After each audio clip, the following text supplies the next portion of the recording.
Ladies and gentlemen, boys and girls, and welcome to the final edition of Otter Talk for the regular season for our Platinum League. I'm your host, Chung Somo, and I'm joined once again by my co-caster and co-host, Toki B. Toki, how we doing tonight? I'm doing really well. Finally got my new setup. Looking forward to bringing it out in tonight's cast. How are you?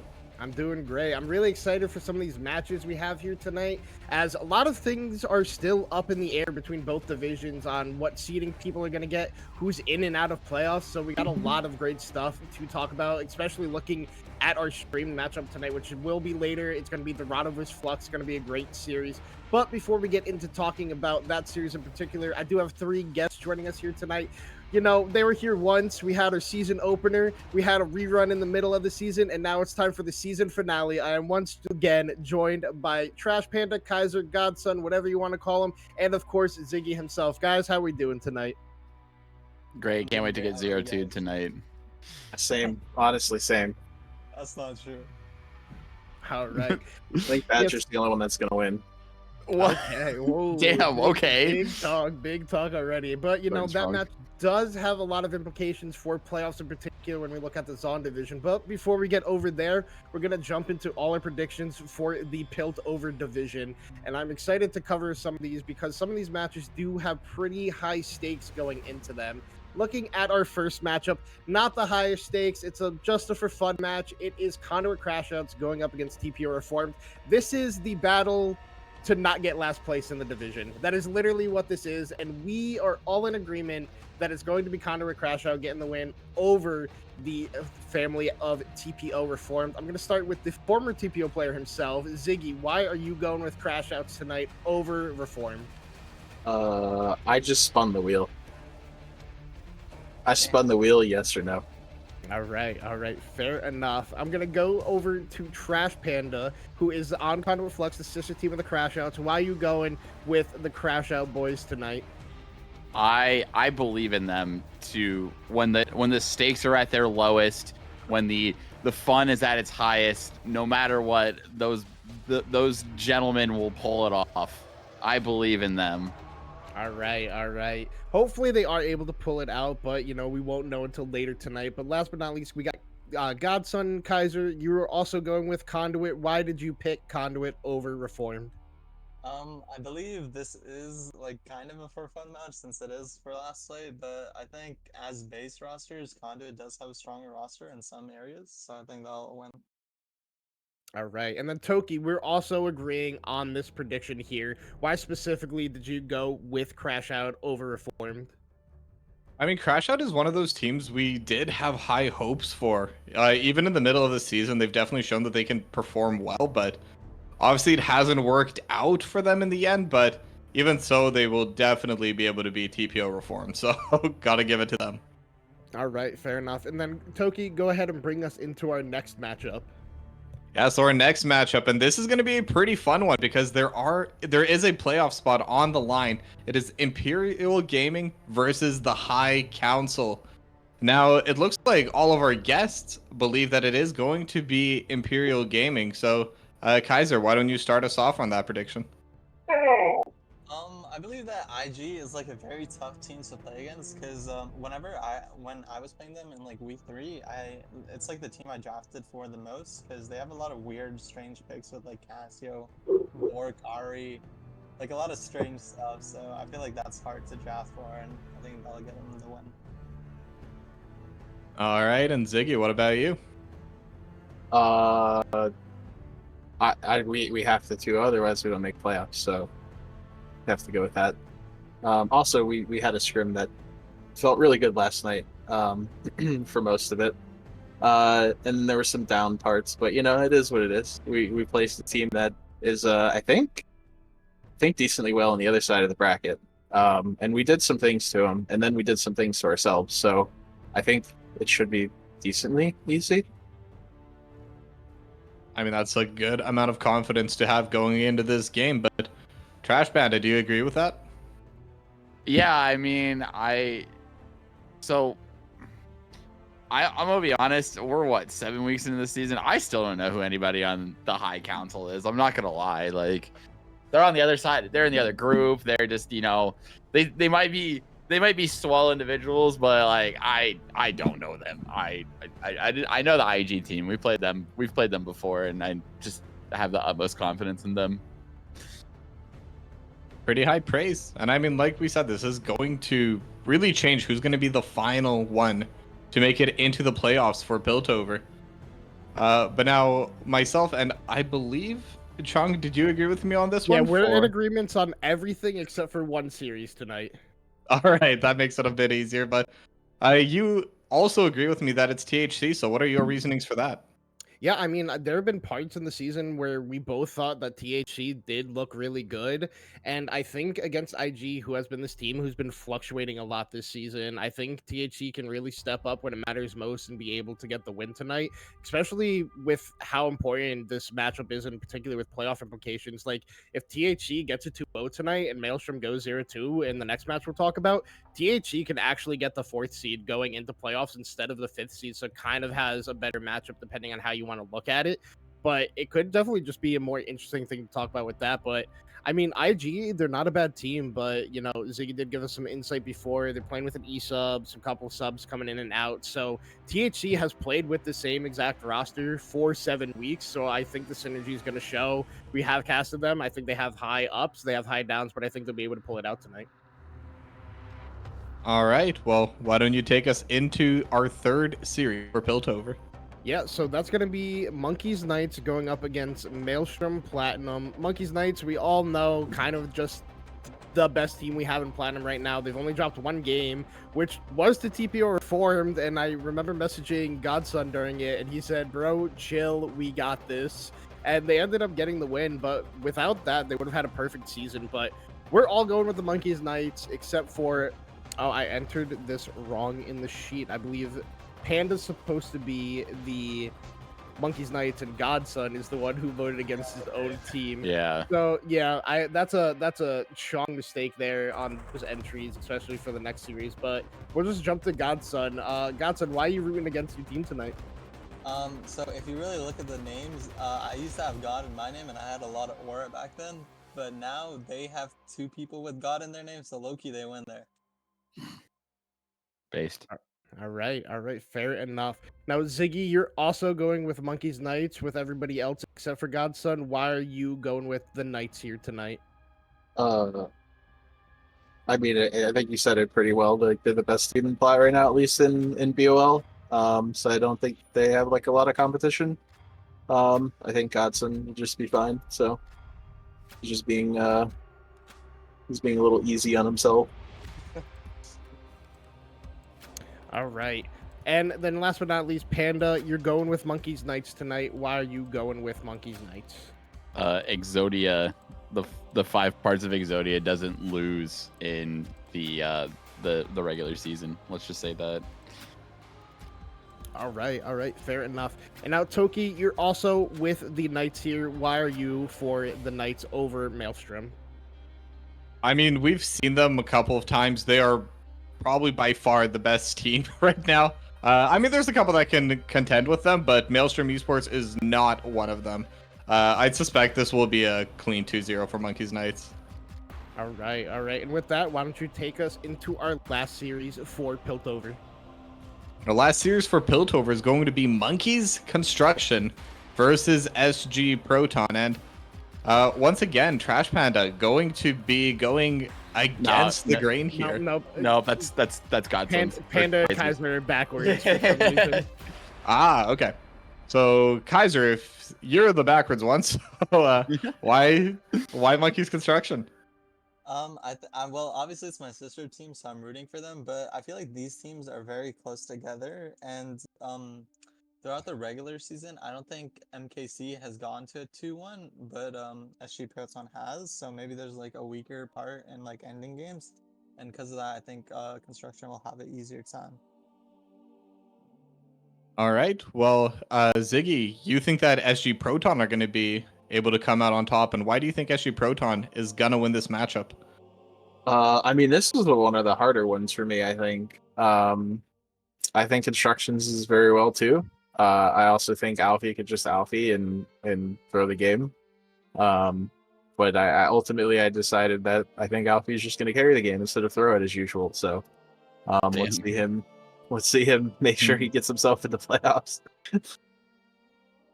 Yeah, I mean, that's a pretty good way to look at it. Trash Panda, do you agree with that? Yeah, so not to spoil anything too much, but we played SG last night, and I think they've leveled up really, really, really well as a team. Definitely from the last time we've played them. So I think they are Chung's content of saying that SGP is the second best team in Plat is probably a fair assessment at this point. So I think they'll be all right in their series tonight. Well, since you already brought him up, Chung, you also went for SG Proton here, and do you still think they are the second best team in Plat right now? Look, all I'm saying is I know ball. I was right. SG Proton. I mean, look, I love these guys, but there's a reason that they go to 3 games in a lot of their series is because they just aren't good in game number 2 for some reason. I don't know what it is. It's been the curse since I've been on the team, since before I was on the team. It's just game 2, they are not a good team for some reason. So that's why I expected to go to 3 games. But honestly, I think either team can win this game. And this is just an important matchup for seeding in particular. This is to get second seed in Piltover Division. So whoever gets second seed can avoid the Knights until finals if they are able to make that run, which is, I think, what a lot of teams are trying to avoid come playoffs time just because of how strong Knights looks. But I do think both of these rosters between Constructions and SG Proton kind of have a similar play style with the mid lanes, and like the way they play for bot lane is a little bit different. But like Nightmare and Alf, they're both want to play for the team, while I think Nightmare can be more of a hard carry than Alf can, but that doesn't mean Alf can't step up and carry at times. But I think like this matchup is really going to come down to if Alf gets ganked 6 times between minutes 1 and 6 and he mental booms, then I think Monkey's Construction can win it. But I think overall, I think the SG Proton camp is going to be able to take it away here tonight and get that second seed for themselves. All right. I love that in-depth analysis from you, Chong, but that's going to be it for Piltover here. So why don't you take us into Zon? Yeah, so looking over at the Zon division where things are a whole lot more shaky for playoffs and everything like that. Basically, every match in this division has big implications for playoffs, even starting with our first series of Eclipse Valkyries going against Conduit Kraken. Kraken is looking to get this win, a 2-0 fashion, to be able to make themselves have a better chance at getting into the playoffs. And with that, all of us are going with Conduit Kraken. I'm not really surprised at this one, but starting with you this time, Ziggy, why are you going for Conduit over Eclipse Valkyries? This was also another flip game, but also because I don't know who Valkyries are. Still, I played them against in the scrim, I think. I'm pretty sure. I think twice, actually, believe it or not. And I still don't know who the hell they are. So, yeah, I'm just going to go with the common name of Conduit. All right, fair enough. And now with you, Godson, you're also going for Conduit Kraken. Why are you going for Kraken over Eclipse Valkyries tonight?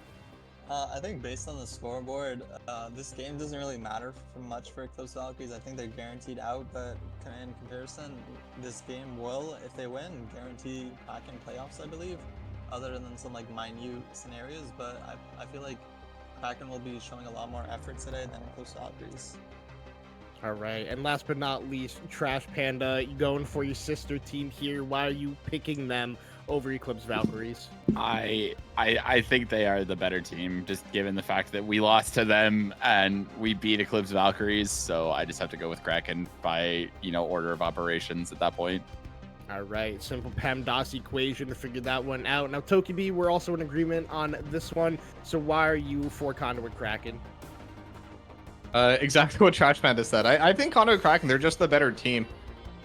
We've always said this even back in our power rankings midway through the season, but there's a pretty clear distinction between the bottom 2 teams and then everyone else in this division. And Conduit Kraken is not one of our bottom 2 teams. I think this should be a pretty easy game for them. They should definitely be able to take down Eclipse Valkyries. All right. And with that, why don't you go ahead and lead us into our next match tonight? All right. Well, our next matchup is going to be Monkeys Inc. versus TPO Redemption. And this is a pretty split desk here. At least somewhat 1 and 3, but this should be another one of those close games. This is, I believe, going for second place, if I'm not mistaken. And right now, all three of our guests do believe TPO Redemption is going to be stronger. So, Ziggy, why do you think TPO Redemption is going to take this one?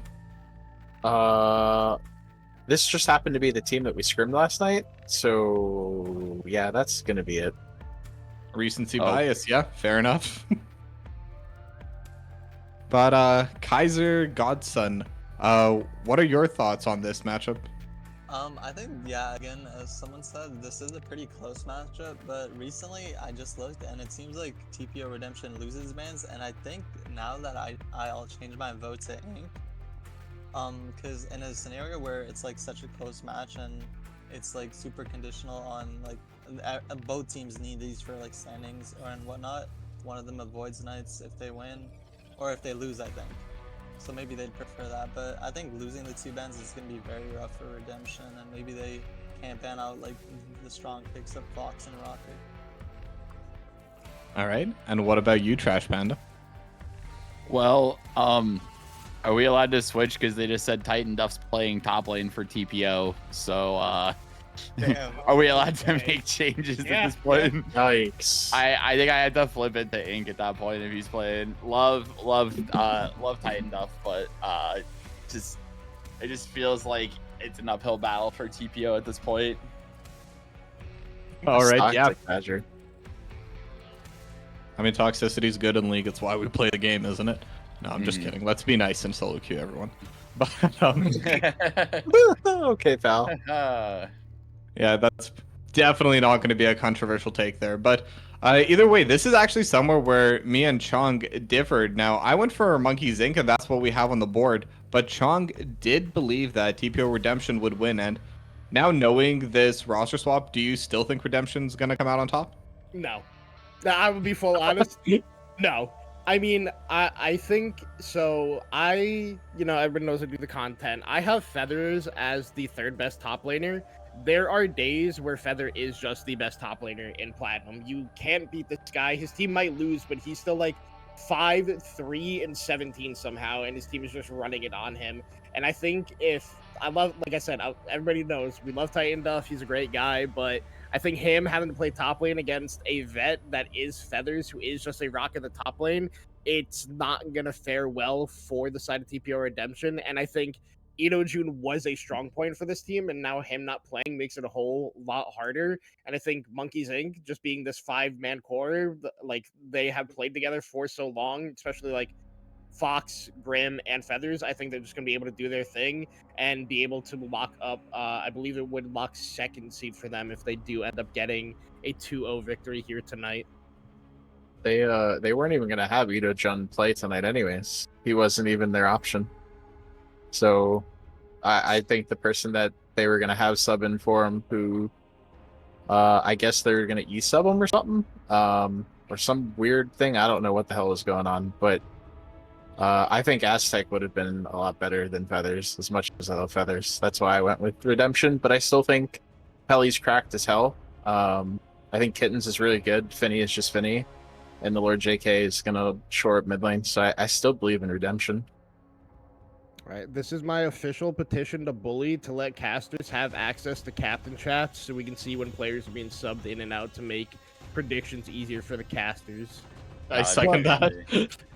That's too easy. You have to rely on us. I gotta start digging inside people's DMs and seem desperate half the time. But yeah, regardless of that, we're gonna jump into our third series here, our stream match for the night, and one of the most important series here in Zon. It is Conduit Flux going up against Dorado Lambda. And I'm going to start with a player whose prediction is wrong on my screen, but he predicted against his O team. Clearly, it's a Dorado 2-0. Trash Panda, why is it a Dorado 2-0?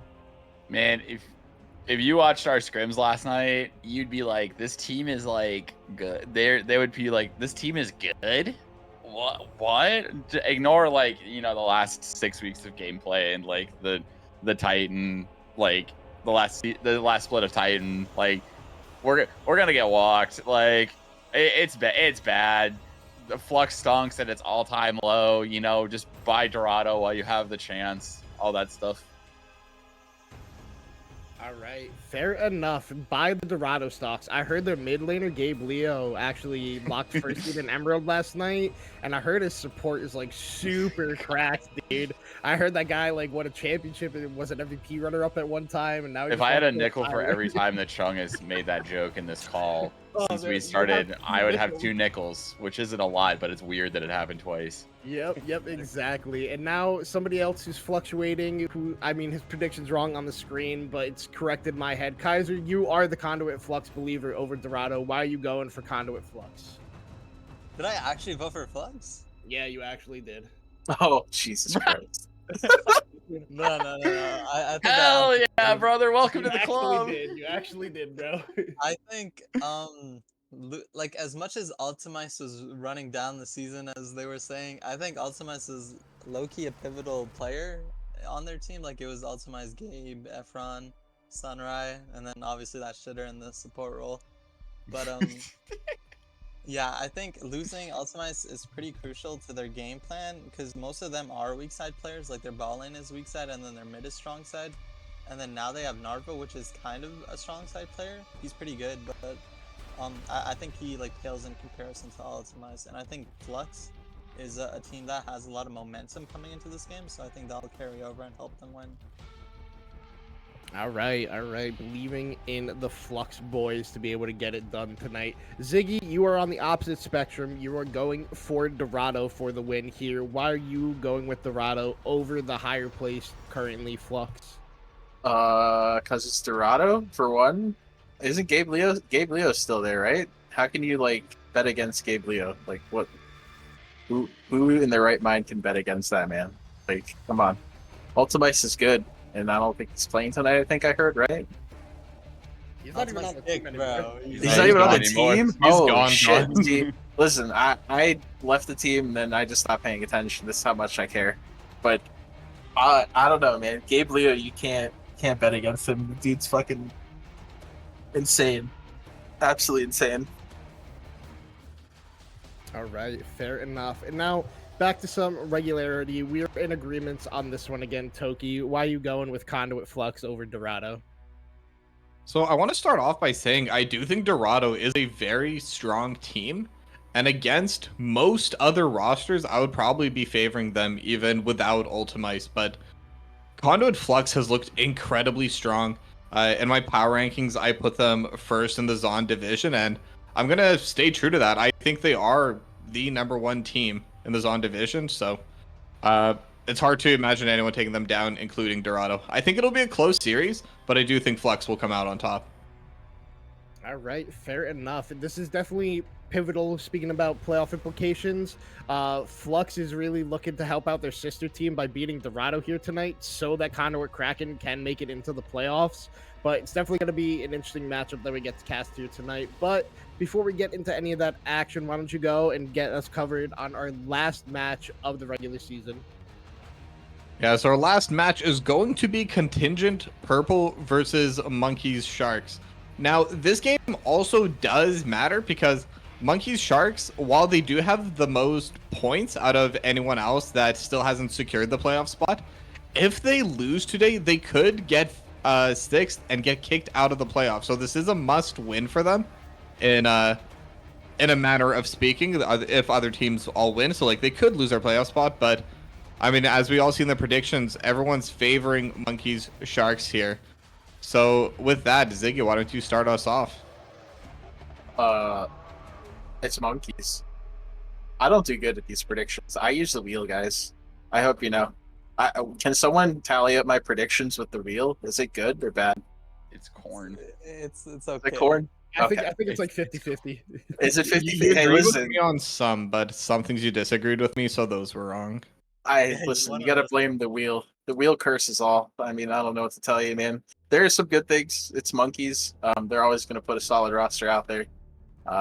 I think this is also another 2-1 game that I put. Like, I think this week I put a ton of 2-1 games.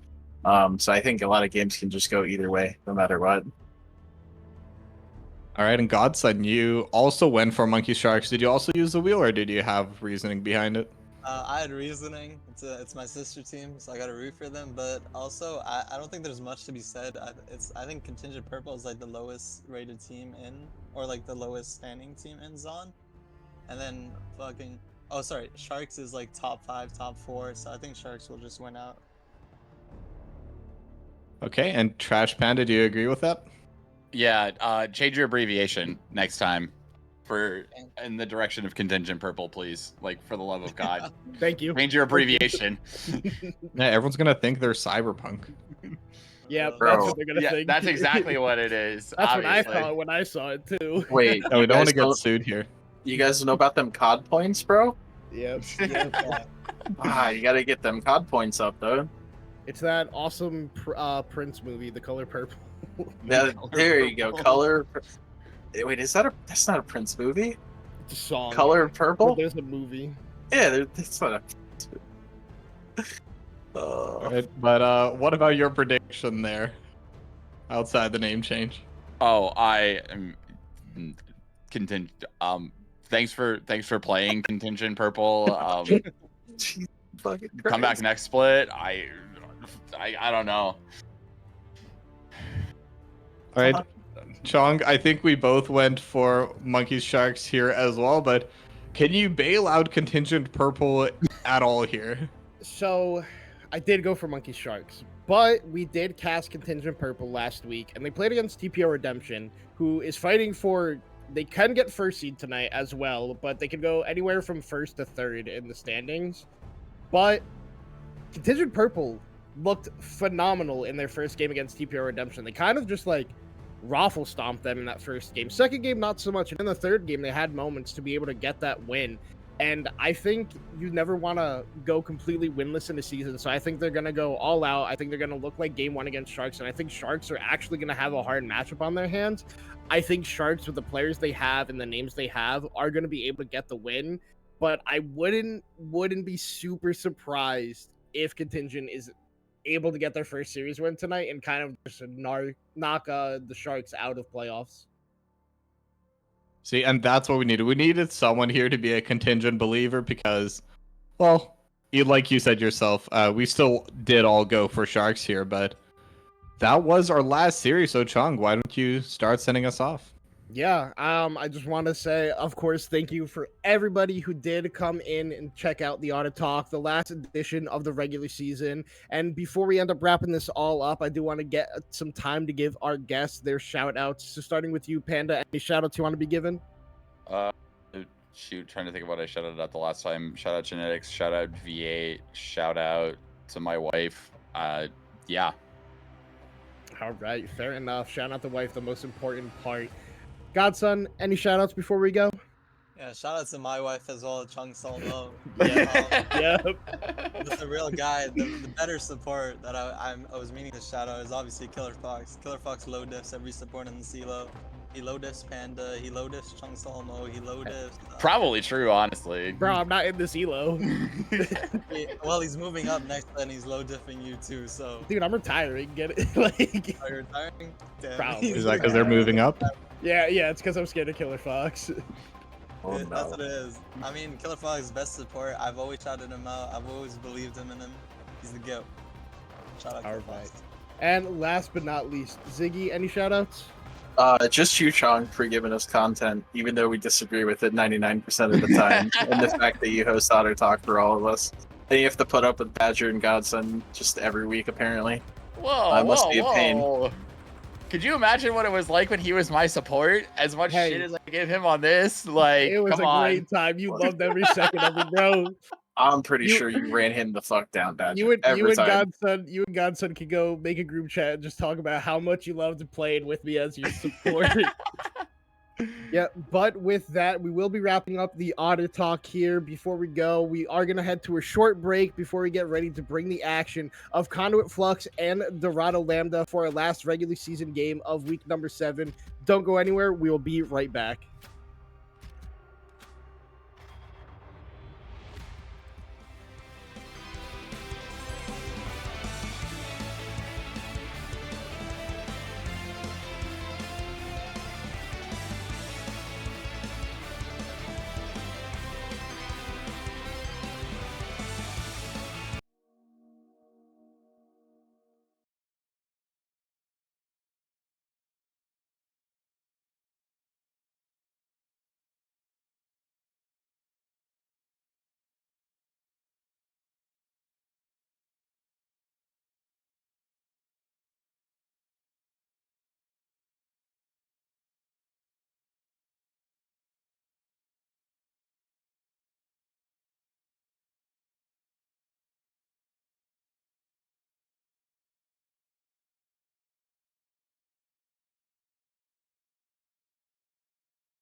JD's and Lettleman, and welcome to the last week of the regular season for Blue Otter Plat League. I am Chung Somo, joined always by Toki B. And Toki, we got a great series for us here tonight. A lot of implications for playoffs between Dorado, Lambda, and Conduit Flux. Dorado going to be on blue side for game one. Flux going to be on red side for game one. Toki, how are we feeling about this series?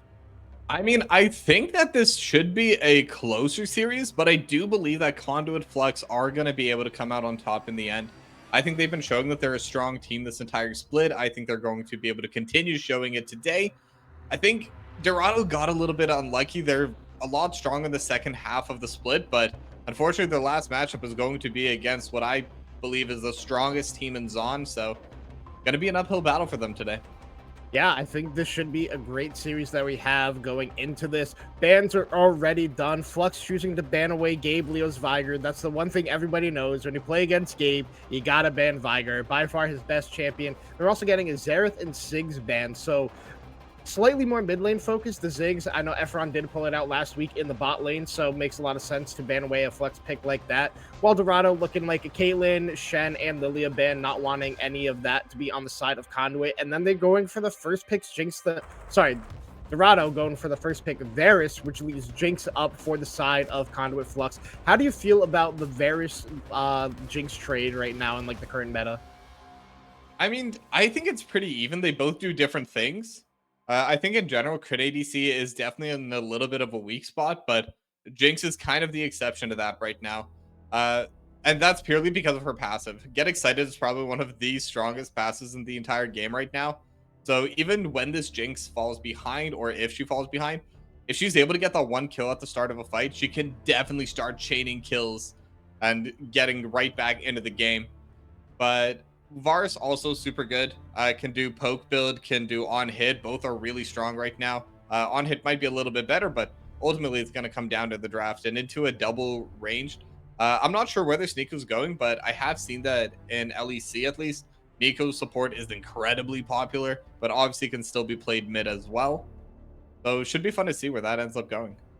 Yeah, the benefit of this Conduit Flux team with this Neeko is it is a flex pick, as Sox does play it a lot himself, but I have seen Panda play it a couple times, so a little bit of flexibility in the draft there so far, while Dorado is just more clear-cut on what they're doing, immediately picking up the bot lane for themselves, picking up the Alistair here for Killer Fox, and then Gabe Leo getting his Syndra. Look, I play with this guy in Emerald.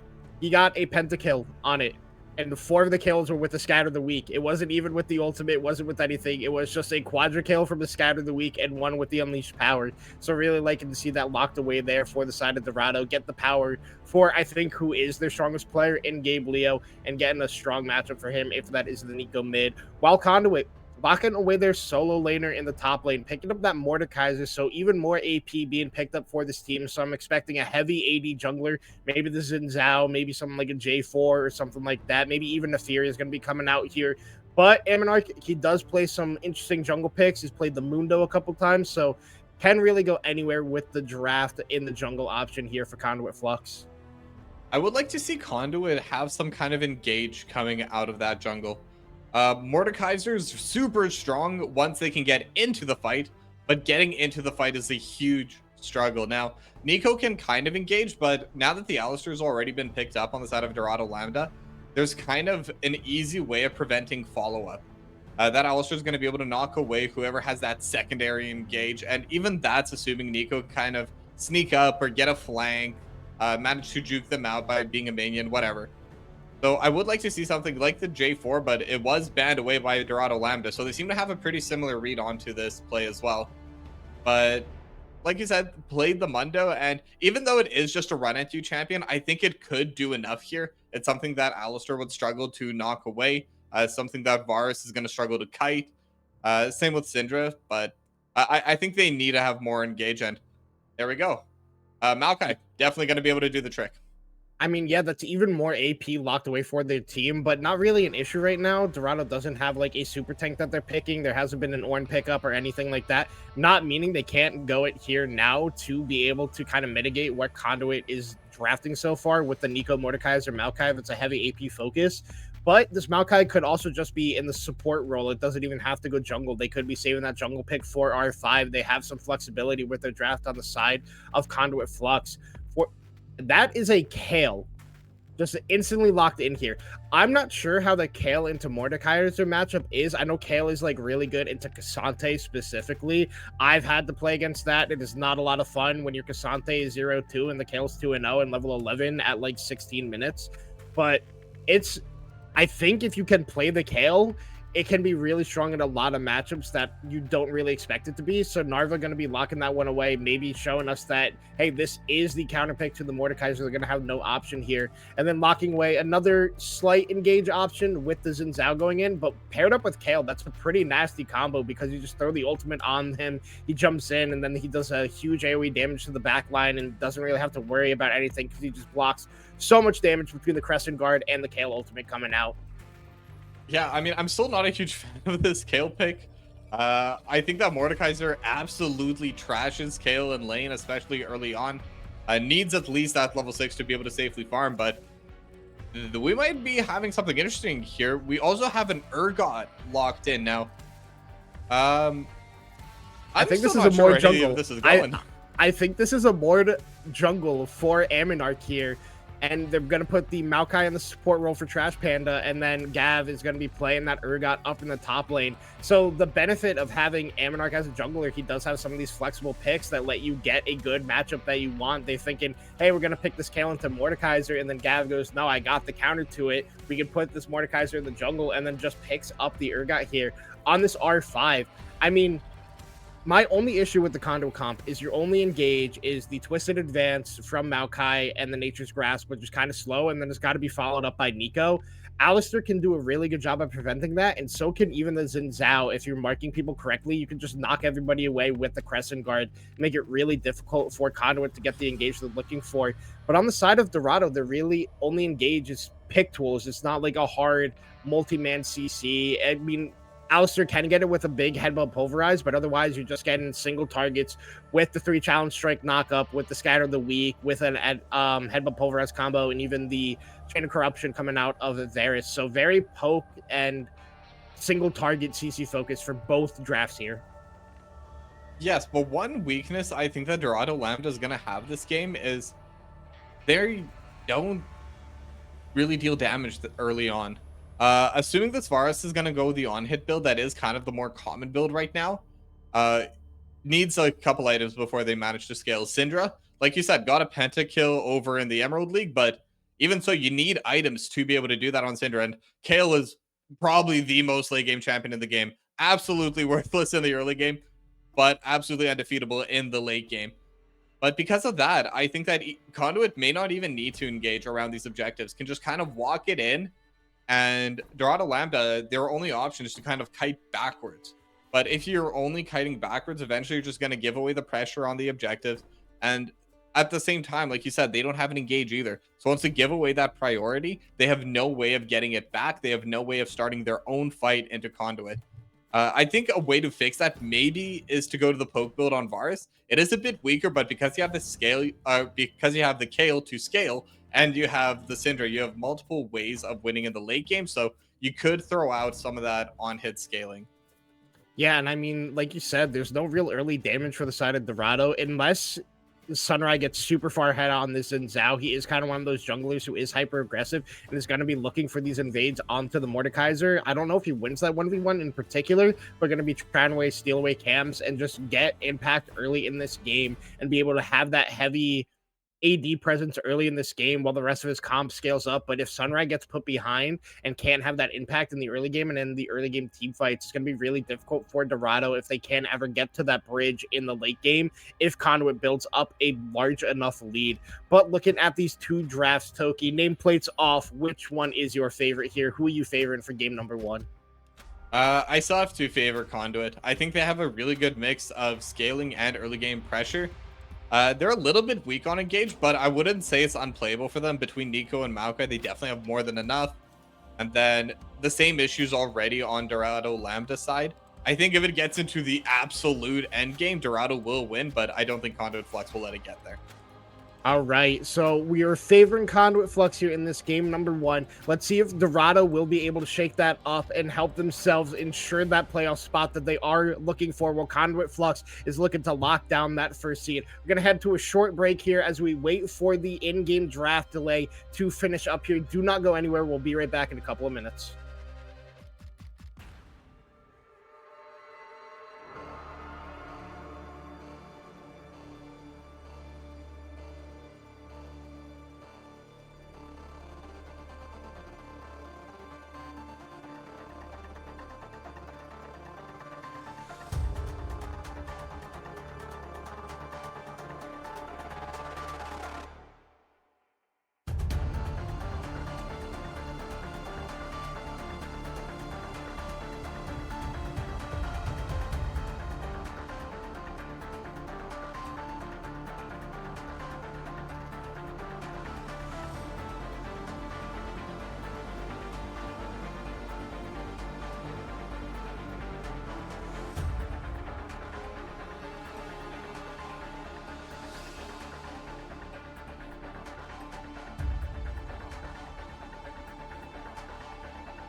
And we are on the rift for game number 1 between Dorado, Lambda, and Conduit Flux. Dorado going to be on the blue side, Conduit on the red side. And it is the Mordekaiser jungle, like I did say in the champ select here, Toki. What are you expecting to see out of this Mord in the jungle?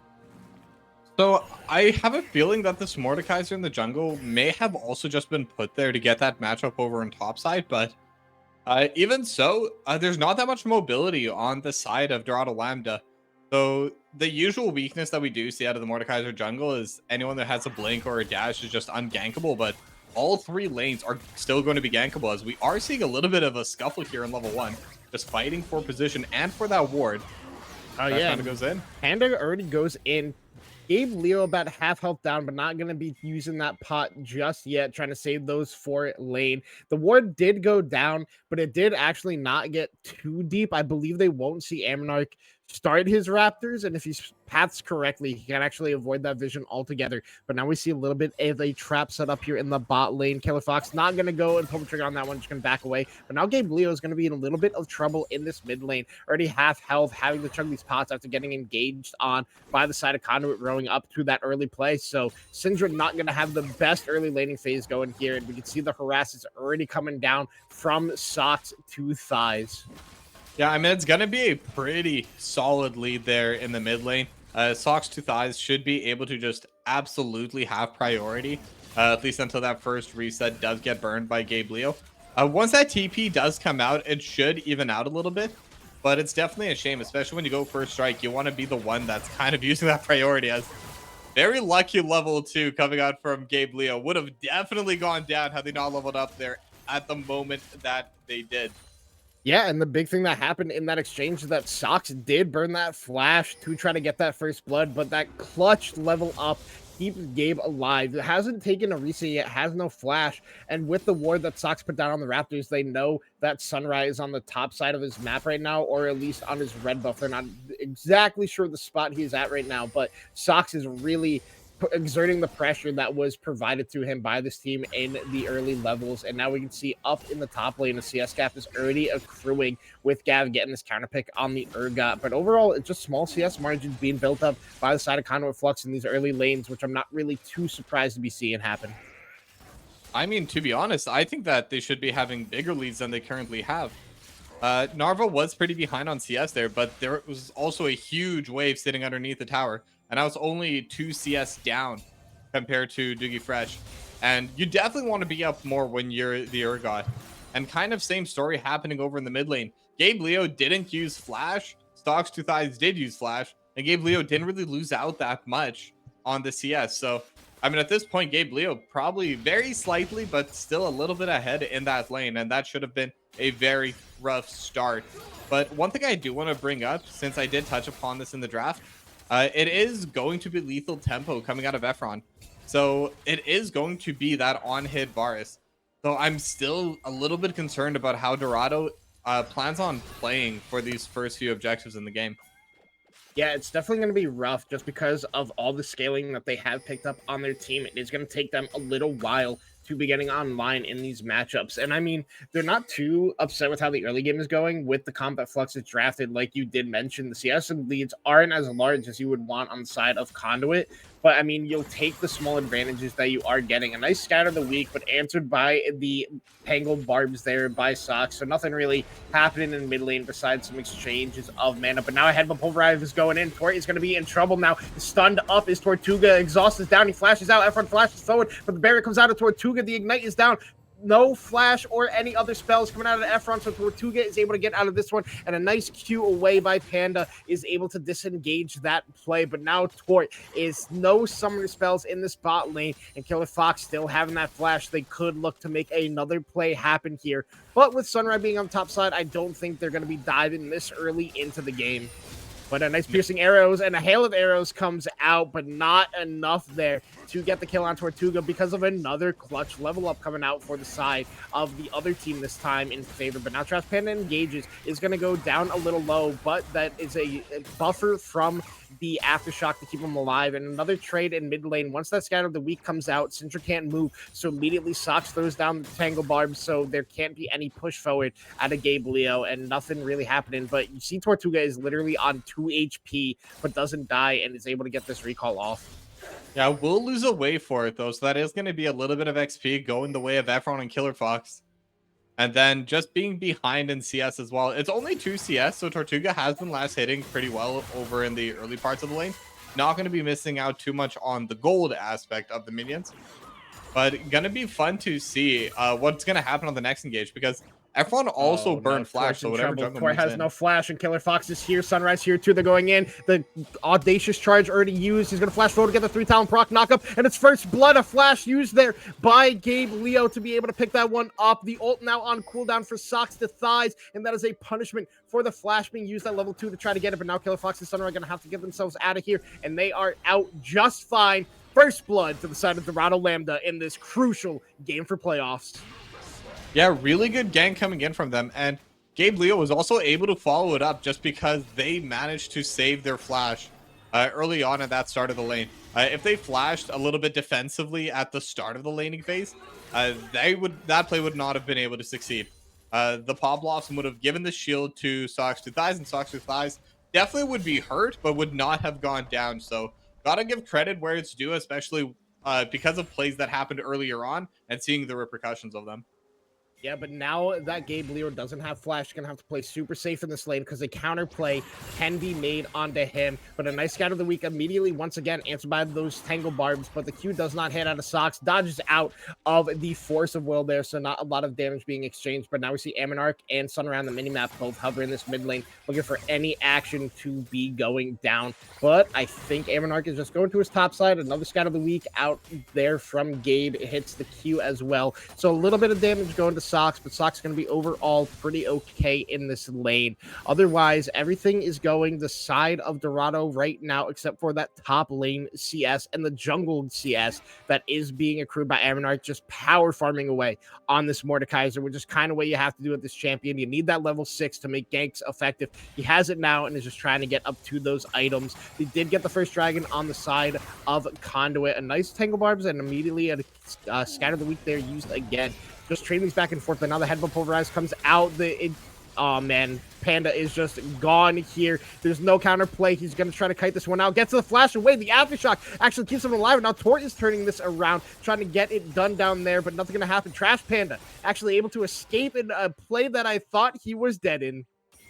Yeah, I mean, definitely a very close play, but at the end, Efron was out of mana, so couldn't follow anything up with a piercing arrow.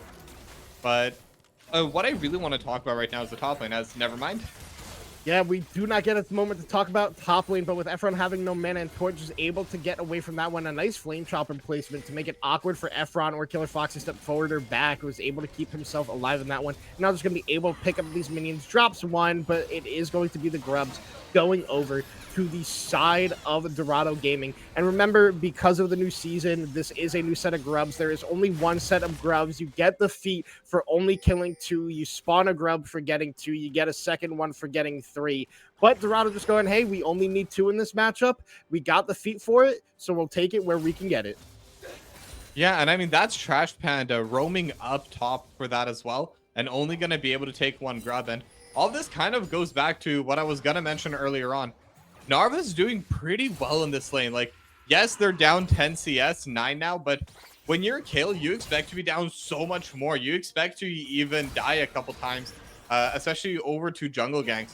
But because it is that Mordekaiser jungle, because Urgot does passively push, just due to the natural kit of Urgot, Narva's been able to survive pretty well in that lane.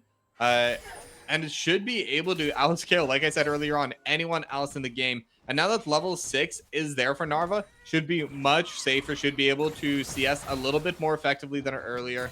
So Narva's doing pretty well early on. Yeah, obviously everybody knows the Kale breakpoints. 6 is okay because you do get that range, but it's really level 11 and level 16 where Kale really comes online as a champion because of those upgrades from the Divine Judgment ultimate that do come out. But like you said, Panda did roam up to those grubs only because of the timer that Tort was also on the bot lane. There was going to be nothing. The wave was already pushed. So he said, hey, if they're not on these, we can at least get them. But because he was already halfway when they did get the 2, he's like, I'm up here. Might as well clear some vision in the meantime. But overall, this is still a very close game. It is just really that first blood gold and a couple CS margins that is creating this gap.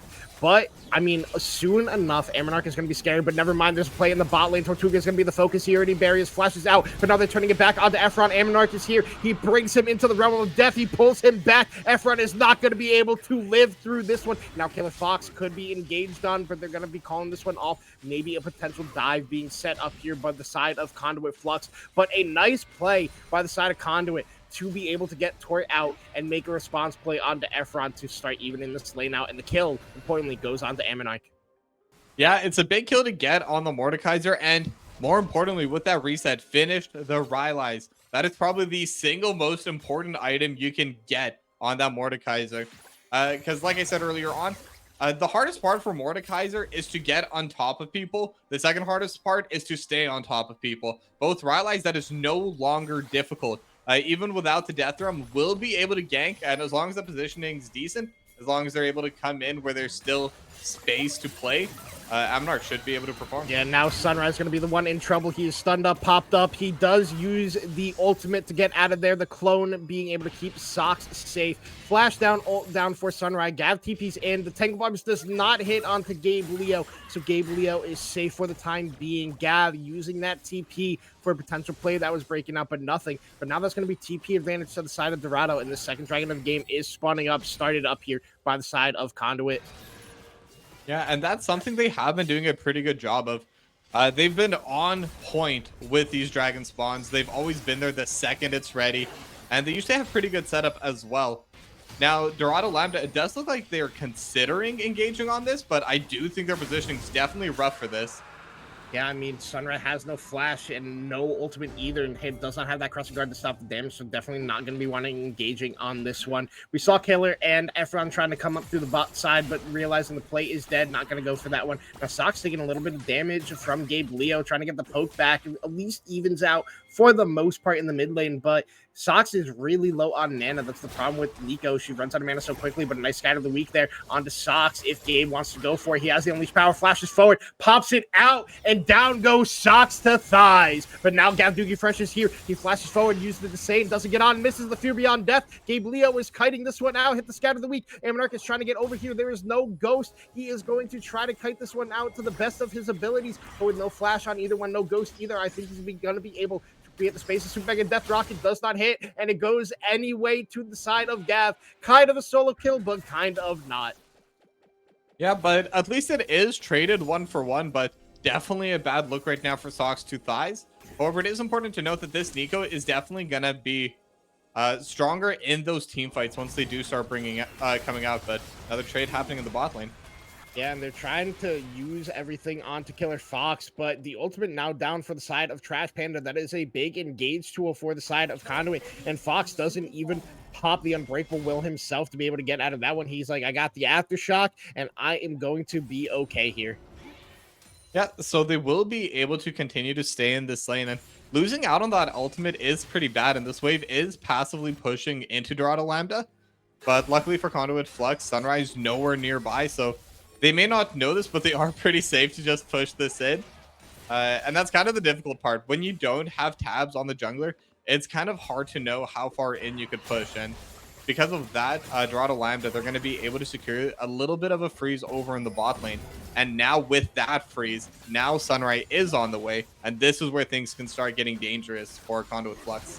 Yeah, especially with Amonarch up on the top side. Killer Fox can look to pull the trigger at any moment, and so can Efron. He has the ultimate. It hits on to Trash Panda with no ultimate, with nothing there. He's going to flash out. He's going to try to kite this one out. The slow doesn't hit on the Killer Fox. The exhaust is there. The piercing arrow hits. Feats of Warfare to the side of Dorado Lambda. Yep, they definitely earned that, but All of that was really just from that wave management and the confidence that Sunrise was in the area. The only thing that could have gone wrong for them in that play is if Sunrise wasn't there and Aminarch was. And then what begins as them trying to push out Trash Panda, looking for that free pick for themselves, turns into a counter gank and a 0 for 2. But because Sunrise was in the area, Efron and Killer Fox knew they could wait and they could start playing forward as well. And I mean, that just shows kind of the experience of these players, because even though Sunrise didn't technically do anything in that play, it was like an important safety net that they had to have in order to do that aggressive play. Yeah, and another big point here for the side of Dorado Lambda. Everybody knows the Kassadin timer, but we are on the Kale timer. 11-11 hit here up in the top lane for Narva. The second rank in the ultimate, the second upgrade to Kale. More range going onto this champion. Now Gabe Leo is looking for a play, hits the scatter of the week, but he does not know that the rest of Flux is here. Flash forward out of Socks to thighs. Everything is hitting on the Gabe Leo Nature's Grasp. Pull back. Socks getting his revenge with the help of his team. A kill into the pocket of Nico, and now they can look to force onto this. But now in the meantime, where is the focus in the bot lane? Killer Fox engaging immediately onto this one. Barrier is used by the side of Tortuga. They are tanking this up so well as Killer Fox with the use of that unbreakable will. Tort tried his best, used the flash, used the barrier, but it does not matter. Still goes down at the end of the day. Yeah, and at the end of the day, it is a 1-for-1 trade across map, but Tortuga is kind of the one that's being held behind here. And Jinx needs those items to be able to succeed. And Gabe Leo, they're able to get that kill. They're able to take away at least a little bit of the pressure from Socks to thighs. But it's not going to amount to too much. But the fact that they're able to get the Rift Herald off the back of this, because they did have Aminarch over on the top side, they had a little bit of pressure from that mid lane. It does make it slightly better for Conduit Flux, but it's still going to be a little bit scary because Narva has been free farming this entire game, and Tortuga's kind of been pressured. There's been team fights going on. Tortuga's been able to escape some of it, but there's still a 30 CS difference between Narva's Kale and Tortuga's Jinx. And as these are the two hyperscales for each of these teams, it's important to try and put them head to head. And right now, Dorado definitely going to be ahead in that regard. Yeah, and the big thing about the Rift Herald being picked up for the side of Conduit Flux, that is the feat of monster slaying for themselves, because they picked up the first 2 dragons of the game and picked that up. They're able to secure that. So now it's just first turret, but never mind. In the meantime, Trash Panda is being engaged on. He has no use of the ultimate. Crest Guard being used by Sunrise, and the ult was also used out of Efron to engage that play. But now the Rift Herald had been spawned up here by some reason out of Aminarch. It's not going to get a charge onto the mid lane. Maybe they're just using it to try to create some prio, but now Narva's in a little bit of trouble in the top lane.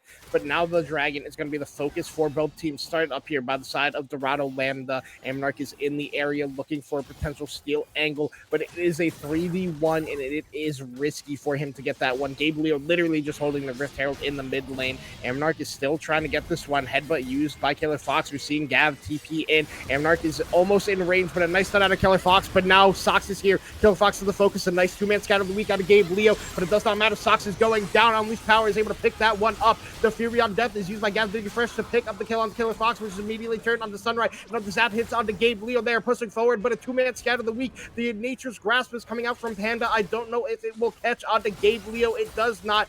Gabe saving himself with the scatter of the weeks there to be able to kite away from the rest of the Flux onslaught. Yeah, but I mean, if you're Dorado, you still take that trade. You stop the dragon stacking, and that was a 5v4. Getting a 2-for-1 in a 5v4 scenario is incredibly good for Dorado, and with that, they're also going to be able to secure feats at the same time. Narva just getting a free lane over the top side, just able to take down that turret. Now Tortuga could be in a dangerous spot.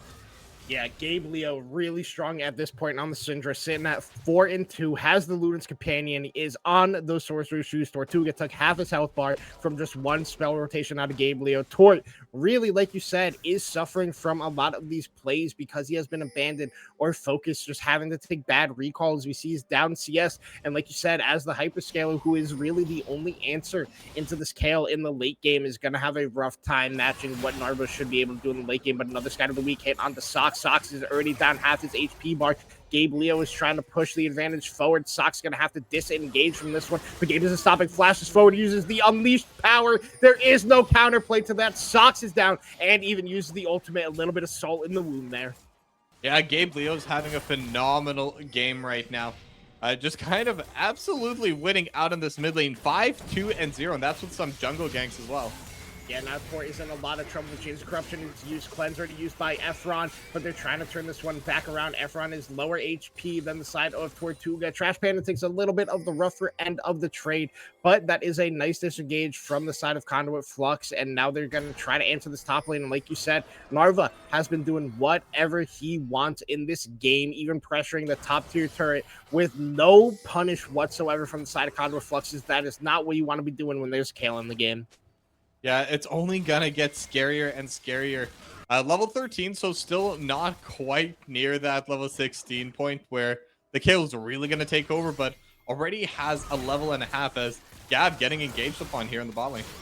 Yeah, Gav tried to do the disdain flash forward to get Gabe Leo, but the Scout of the Week is going to stop that play, and it tracks Crescent Guard used by Sunrise. And Gav actually lives in this play, but now Ammonarch and Trash Panda are here. The Nature's Grasp is used to try to get the pick off. It hits onto Sunrise. It also does hit onto Gabe Leo. Fury on Death is on to Sunrise. He's going to get pulled back in by Gav, and the shutdown of Gabe Leo goes to Ammonarch in the death round. They lose the mid lane turret. They get a crucial shutdown onto Gabe, some gold onto some important players, but they're not even forcing the Otacon at this point. They go 2 for 0, but lose a mid lane turret in the play. Yeah, I think getting a 2 for 0 and assuming Ammonarch is able to finish off this bot lane tower, I think that is worth it. They definitely just need a little bit of an injection of gold, but it doesn't look like they're even going to be able to get that. So with the 2 for 0 for mid lane tower, it's about even, I'd say, just because mid lane tower is pretty important. It does open up a lot of entrances into that jungle, removes a lot of the safety that Conduit Flux would naturally have. But at least the gold went into some good spots. Gav Doogie Fresh is going to be in a much better spot. 301 already on 2 full items. But again, when compared to the Kale, I don't think it's ever going to be an easy time for this Urgot from now on. But Ammonarch getting stronger and stronger, also has that second item. And now if they're able to get Gabe Leo here as well, could definitely be big.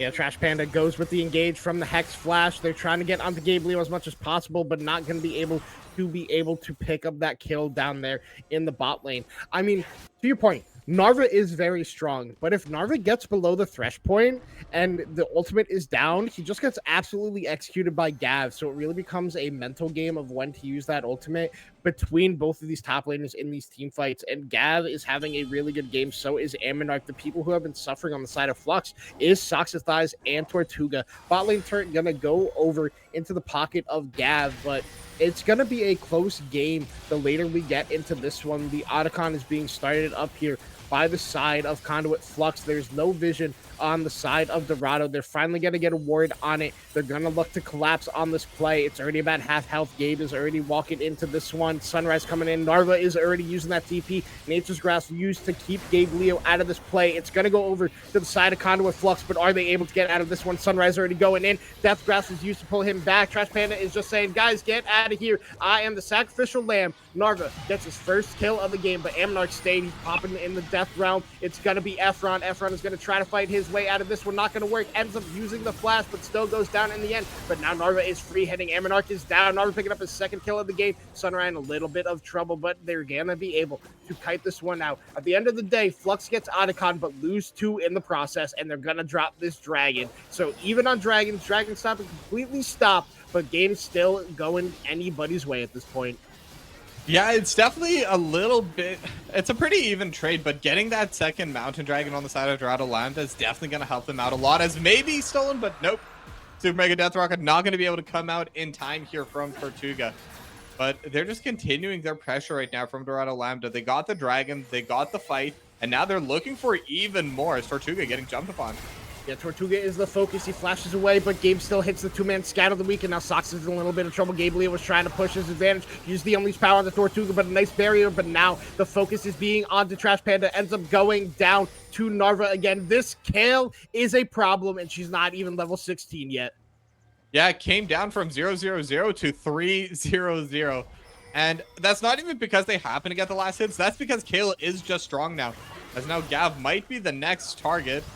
And buffer the Unleashed Power, but it does not matter. There's so much CC on the side of Dorado. He does not get to move, and Narva gets his 4th kill of the game. Gav, what are you doing? Your teammates just died there.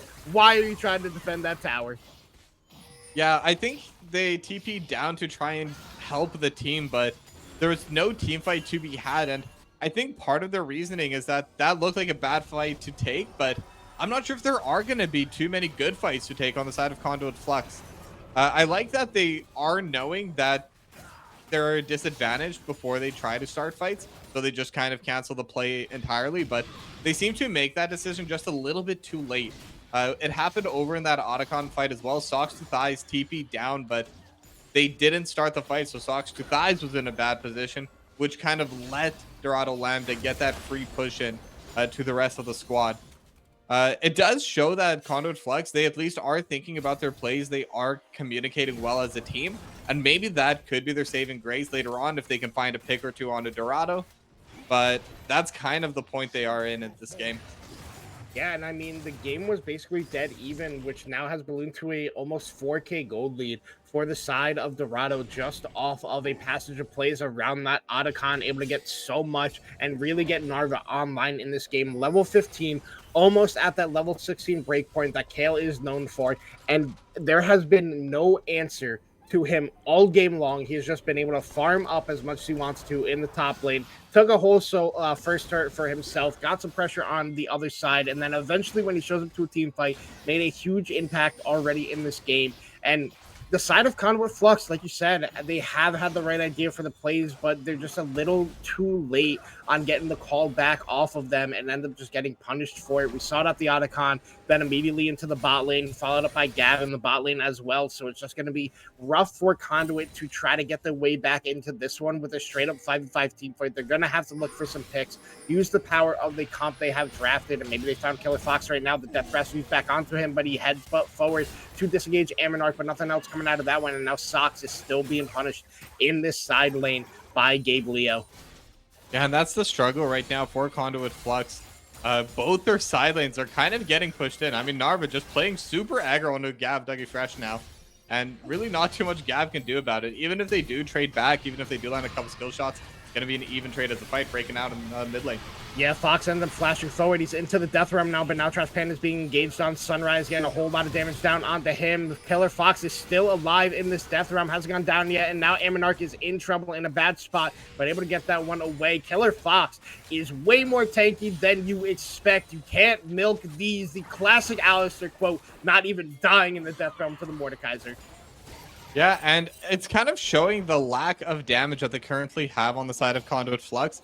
Once Tortuga gets that 3-item spike, then they can start looking for those fights, and they can start doing those team fights. As we just saw 742 more gold going into the hands of Narva. This is going to be such a terrifying kill. Already is an absolutely terrifying kill.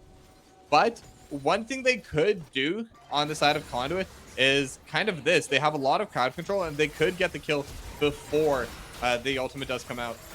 Yeah, they're trying to right now, but he does get it out. Gav is going very low, but it does not matter. Into the death realm you go. Shut down Gav Dookie Fresh. The second Narva hit 16, they did not care and took that for themselves. But what I'm really curious about is if our observer could hit the X button on their keyboard. I want to see how much gold Narva actually does have in his pocket at this point in the game. But in the meantime, Trash Panda is getting engaged on again. The scan of the week into Chain of Corruptions. There is no counterplay to that. The tree has been chopped down. Another kill over to Efron. And Dragon is coming up in 10 seconds. Without your main engaged support, it's going to be really hard for Conduit to walk into this one, considering what they have already used ultimate-wise to just get a kill onto Narva. But now, in the meantime, it's going to be Sox getting engaged on. Gabe Leo has to flash away. A nice Zonias, but never mind. Sunbright is in. Using the Crescent Guard. Gav is going to be the focus in this team fight, but Tortuga is free-firing. Flash away. The Tangle Barb is to flash forward from Sox. Does not connect onto anybody. And now Narva is keeping back into this play. Gabe Leo hits another scout of the week. Killer Fox going back in for a head bump. Pulverized. Ammonarch is getting very low in this fight right now. Gav goes in onto Sunrise. Sunrise is going to be pulled in. A nice 3-man Fear Beyond Death. It is being turned around by the side of Conduit Flux, but it does not matter because Narva is too strong. A double kill already picked up for this kill. They are pressing forward. Alistair picks up the kill thanks to the assist of the Dragon, and now Tortuga has to run to the hills, but there is no escaping. Flashes away. Scan of the week. Gabe Leo picks it up, and a huge impact by Narva in that team fight. And now Trash Panda. Oh no, buddy. We are in the wrong spot. Killer Fox is going to cancel that one. Trash Panda not going to be able to get away, not be able to fancy feet his way out of this one. Ace for Dorado Lambda with Baron on the menu. Yeah, and I mean, I gotta say, the fight started off pretty well for Conduit Flux, all things considering.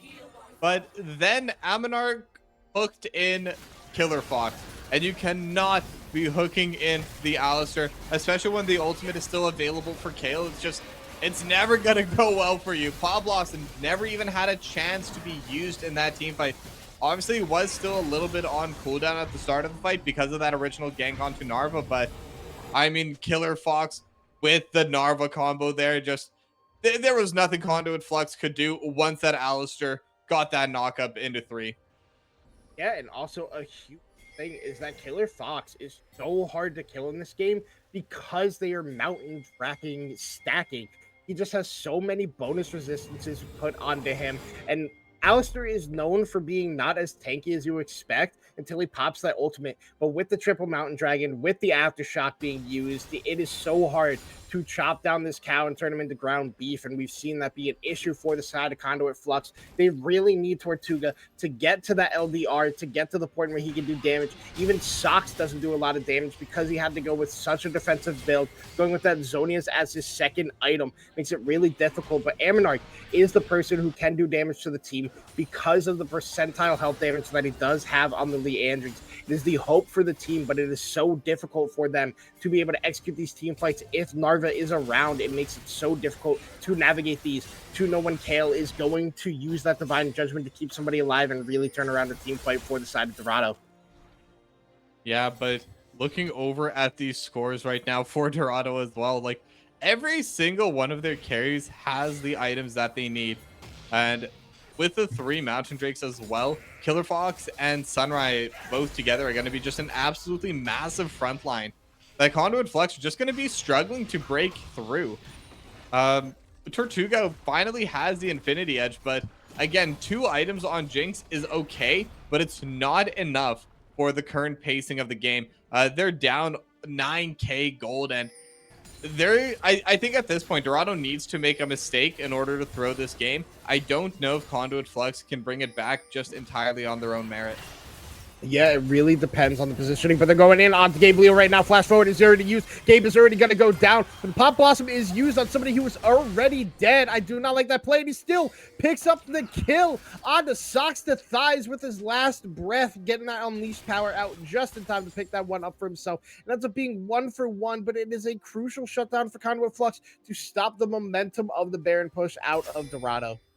Yeah, I mean, I don't think anyone was expecting that damage coming out of Gabe Leo there. Socks 2 Thighs did still have that Zhonya's and just never popped it. And I don't entirely blame them either. I mean, who expects to get 100 to 0'd by someone who you think is already dead?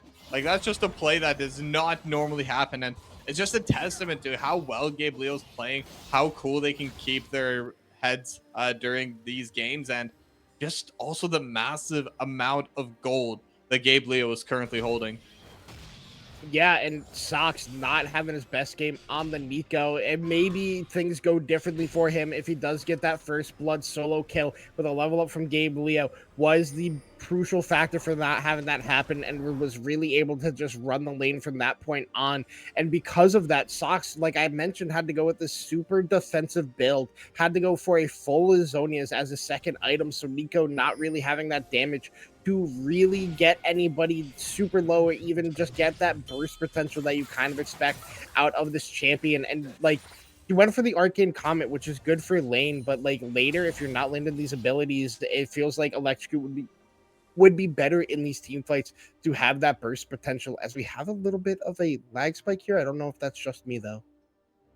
No, it does seem like we are having a small one here. Hopefully we can get back into the game shortly, but for now we can kind of just talk about these games here. And I think the main thing to note right now is that this comeback is going to be very difficult for Conduit Flux. This dragon spawning in 45 seconds. I don't know if this is something that they can actually get back towards. It's never going to be an easy fight for them. Maybe if they can get a Pop Blossom onto multiple members, then they can get back into the game. But I think that's really their only hope. If Aminarch maybe also can pull away Sunrise, then they can kind of flip 50-50. Just kind of remove both smites from the equation. Super Mega Death Rocket is pretty good at smite steals. But even so, I think they lose the fight afterwards. So it's just a very difficult position to be in on the side of Conduit Flux. All right, and our producer said the game has stopped for some reason. I'm wondering maybe it's because the game finished and because spectator delay. I'm not sure why, or it's just that classic Riot bug that likes to stop at like 3 minutes and 30 seconds for some reason. Hopefully that's not it. Hopefully it is able to come back to us. But I mean, just looking at the game state right now, like you said, it is so hard for Conduit Flux to come back into this one. Even though Gav is really strong on this Urgot, it just feels like Narva is so much stronger on this Kale. They both have 4 items, but Narva has been running these team fights every time he steps foot in them, with Killer Fox creating so much space for the team, and with Gabe Leo being there as another option to be able to pick up those kills. It feels like Fluxes are like on their last ditch effort. It's going to come down to this dragon spawning in 45 seconds. And if they're not able to win the team fight and not able to escape this one, it kind of just feels like that Dorado is going to be taking this first game here. I mean, I'm definitely in agreement with that. For anyone in chat that is wondering what's going on, there is the possibility that this is what we like to call the Doom bug. It's a known bug. It's an issue on Riot's end where sometimes when you're spectating, it just crashes for no reason. There's really no way to get back into the game as well. And it does look like that is what's happening. But instead, we'll cast what we assume would be happening. At least these are my thoughts on this next fight. Because right now, I think one of the main issues is that Dorado, they have the waves pushed in. They have the inside positioning. They have the vision set up. I wouldn't even be surprised if this game's already over and Dorado's just able to win the game off of this next team fight at Dragon. But I don't know. What are your thoughts on this, Chung?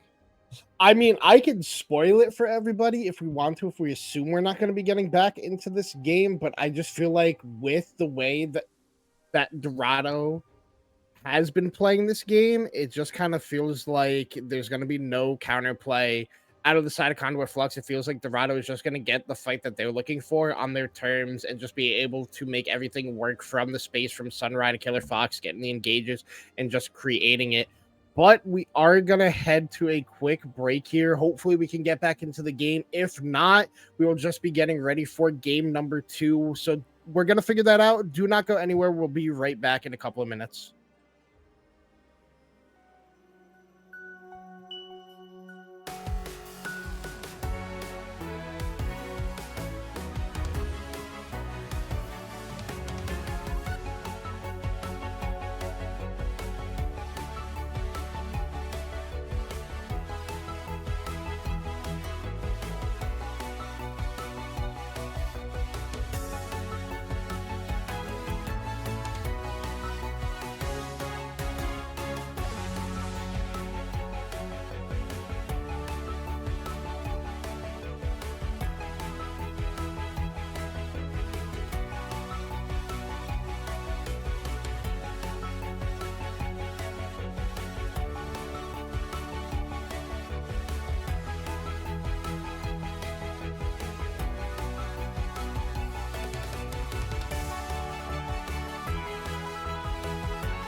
Sadly, we are not able to get the end of that game here, but we do have the stats here. We do know that Dorado Gaming was victorious in game number 1. winning a very important game for them for the playoff hopes that they do have, while Conduit can still bounce back from this one and try to lock up first seed for themselves. But it is like we expected, Toki. They did win from that dragon fight. Whether it was before the dragon or after the dragon, that is up to speculation. Yeah, but I mean, the positioning they had at the start of that, the goldie they had, it was basically everything they needed to end the game. It was right there. As long as they managed to get even a 2-for-nothing, I think that would have been enough to end the game there. They already had the waves shoved in through mid. They only had that tier 3 left to go through. So would not surprise me if a team fight started maybe even before the dragon itself spawned, and they were just able to push straight through Conduit Flux and end the game there. Yeah, it's definitely was hard for Conduit Flux. It seemed like they had some momentum in the early game, but it was quickly snuffed out by the side of Dorado. And it just kind of felt like after that third dragon fight, it was just like clean and methodical out of Dorado, just getting whatever they wanted on the map at any point. And I think the big issue with how Conduit was playing that game is nobody was ever answering Narva on the scale. He just got the free scale and kind of just be a menace in these team fights alongside of Gabe Leo, who is absolutely pumping out the damage and just creating so much space and so much pressure just by himself, hitting multiple man scatter the weeks and just absolutely bursting down anybody in his sight. So it became really rough for Conduit to come back in that one. I'm hoping they're able to take a mental reset and be able to come back for game number 2 and give us a banger game 3 series here. But if Dorado looks more of the same, it's going to be really rough for Conduit Flux in the second game. Yeah, I know. I definitely agree. I mean, Tortuga was completely shut down this game. Trash Panda was kind of caught out decently often on that Maokai. Some of the deaths were just you're a tank when you're behind, but some of them was just kind of warding without priority, warding without the help. And a lot of the time that did end up giving away free kills and objectives over to Dorado. But at the same time, they had a pretty winning top half of the map. Gavin Amonarch were doing incredibly well. They got a lot of TPs. They were playing well as a team. So the hope is definitely still there from Conduit Flux. If they're able to just brush this off and keep their mental, I think they can definitely still bring us an amazing series.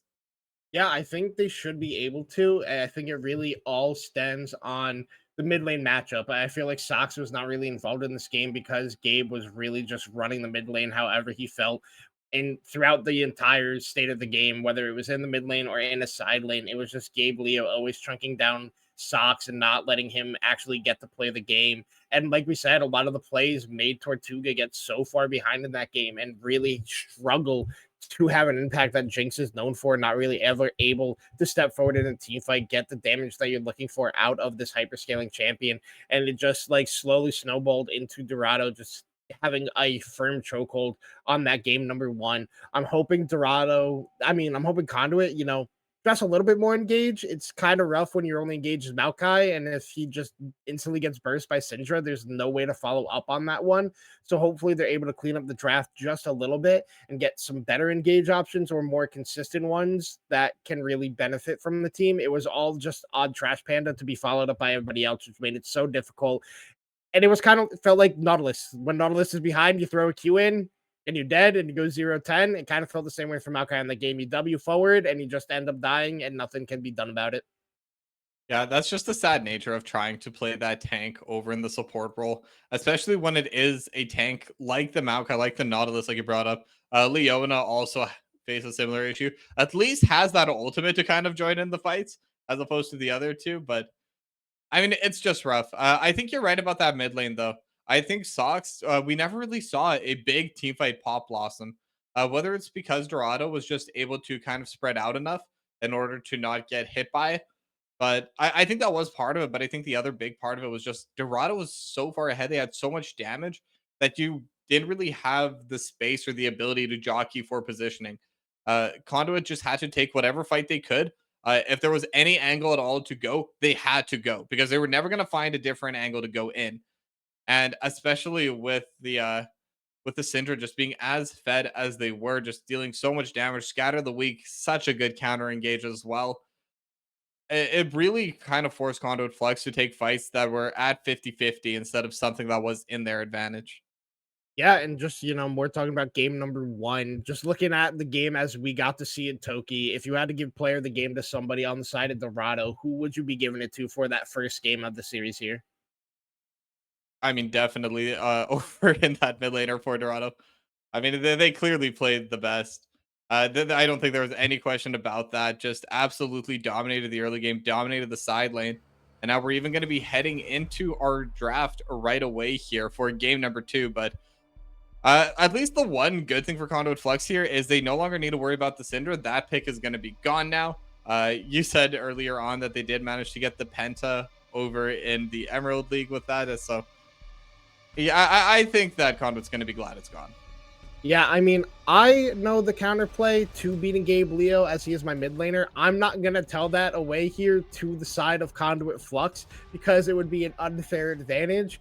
But if they're able to figure out his weakness, which it is one champion in particular, it could be beneficiary to the side of Conduit to be able to figure that one out. But regardless of that, regardless of me throwing jabs at my mid laner, who I do love playing with, we are starting up this game number 2 draft, like you did mention. So far, it is the same bans for both teams. But with this being full fearless, the 10 champions that you did see in game number 1 will not be available in game number 2. Looks like no change up in bans. It doesn't really start to change in bans in fearless until we get to those game 4 and 5s. So now it just becomes the question of what is the first pick for the side of Conduit Flux here. I'm assuming it'll be an 80 carry, but I wouldn't be surprised to see a strong Nocturne, a strong jungler, maybe the likes of an Amumu or something of those champions. Yeah, and it's important to note that we are on the new patch today. So there are quite a few differences right now compared to last week. Notably, AP is just kind of completely different right now. I think overall the mage meta is just completely changed. I haven't had a chance to really see who came out on top, who came down below, but in general, I think poke mages are slightly worse than they used to be, but anyone who's able to play far forward is going to be stronger. But for the 80 carries, there was also a few changes, and that's mostly from those infinite stacking ones. Senna and Smolder both got buffed decently heavily. Senna's very strong. That as an 80 carry player myself, that's the first role that I was looking at. Senna's looking real good. Smolder's kind of okay. Maybe in a team scenario could be good, but right now it's still going to be Caitlyn picked first for Conduit Flux, and I do like that pick. I think it has a lot of priority over in the bot lane. I think there's not a lot of counters to it. Maybe the Misfortune, Sivir. Those are kind of the two you pick, but neither one really wins into Caitlyn. They just don't lose as hard as some of the others. Yeah, and I mean, Caitlyn was banned in that first game, but now that it is available, Tortuga just picking up a champion he is confident on. Another champion that can fare well into the Caitlyn is Ashe. If you do hit any slow onto her and you're able to kite her, it is really hard for Caitlyn to try to get like that return damage because she kind of is, in a weird way, a burst 80 carry. If you think about it, you're trying to get those single target damages with the headshot, with the Piltover Peacemaker, and then the ace in the hole. But it all depends on how Dorado does want to play this game. They are going to lock away the Hui and the Amumu for themselves, with Efron being a forward mid laner. Maybe you could put the Hui in the bot lane, but I wouldn't really expect it. I do expect them to have picked their mid jungle duo here from the side of Dorado. While Conduit is picking up a Gwen for themselves, Ammonarch is a Gwen jungle player, so this could be a flex pick between him and Gav, depending on the matchup that they want to be putting this one into. Yeah, and Gwen is a super strong carry as well. And with the Rel, my main issue is going to be if you have Gwen in the jungle, you're going to be lacking a little bit of engage. But with the Rel, I think that's no longer a worry. Rel's definitely going to be able to bring the fights over to Dorado. But at the same time, so far, I'm kind of really liking the team comp from Dorado. And this Quay could be a flex. It has been played in the bot lane before by some members. I'm not sure if Dorado do play it in the bot lane themselves. And Poppy as well could... this one's most likely just going to be in the support role. Just going to be countering the 90 caliber net from Caitlyn and any engage from Rao. So we're back on the same page where Conduit Flux, they're going to struggle to get team fights started. But at the same time, Dorado Lambda, they have a lot of engage right now. Amumu is just kind of one of those solo characters that can just do whatever they want in team fights. The double bandage toss especially, they can kind of choose the angle. Then Chris the Sad Mummy, it's just perfect for wombo combos. And I really like to see something like the Misfortune because of that on the side of Dorado Lambda, and then maybe have this Quay go over to the mid lane. But I mean, either way, how they decide to do it, it's definitely going to be strong. Yeah, I mean, with the Rel picked up, the counter pick of the Alistair is already banned away, so why not pick a second one? You either go Janna or you go Poppy. Dorado wanting to go the likes of the Poppy, have more of an engage option instead of the peel option, and just be able to have that frontline presence that Killer Fox was excelling on in that first game. Rel can still fare well into the Poppy. You just have to find weird angles to look for these engages. Hex Flash always taken on Rel, so you could look for those angles with that and just try to get a snap engage instantly with it.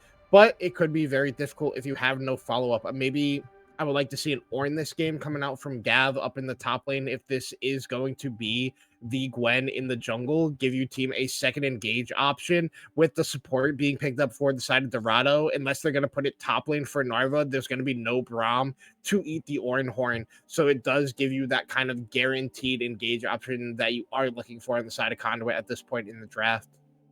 Yeah, I really like the Ornn pick. I was thinking around the same. I was also thinking Malphite, but Dorado going to be banning that one away. But I agree, they just need someone who has really full, hard engage. Now, picking the Ornn into Ambessa, I'm not sure how that matchup goes. I don't know too many Ambessa matchups yet, but I do believe Ambessa does win this out, at least in terms of CS. I don't think that Ornn is ever in like full danger of just getting run down, but just going to be the typical Ornn matchup. Going to fall behind, still going to be able to participate in team fights later on, but this is another, not really engage, but it's kind of a pseudo engage pick from Dorado. So they have a lot of different angles they can play from. They have a lot of lanes they could play through. And by picking Ambessa here, we do know that this is for sure going to be a support Poppy. We were pretty sure before, but now this is going to be guaranteed. But the Kuei can still be flexed, both mid lane and bot lane. Yeah, and a big thing to talk about is this Anivia pick for the side of Conduit Flux. Not a champion you see a lot. When you think of Anivia, everybody, thinks of Froggen. They think of, like, this champion is 600 years old. How does she fare against, like, these newer champions? And hey, like you mentioned, the stacking champions of old is going to be the Smolder picked up here for the side of Dorado Lambda. Now, this still can be flexed to mid, as Gabe does play, and Efron can play the way as he used to be a mid laner for this team himself, so can still go anywhere. But for the side of Conduit, they did pick one of the Ambessa picks in the Garen. I mean, there's only so much running you can do from a Garen when he is just an angry man running down to give you that Demacian justice to just fully execute you. So if Gav is in a good spot like he was in that first game, maybe he is able to have an impact in the side lane and really be a threat.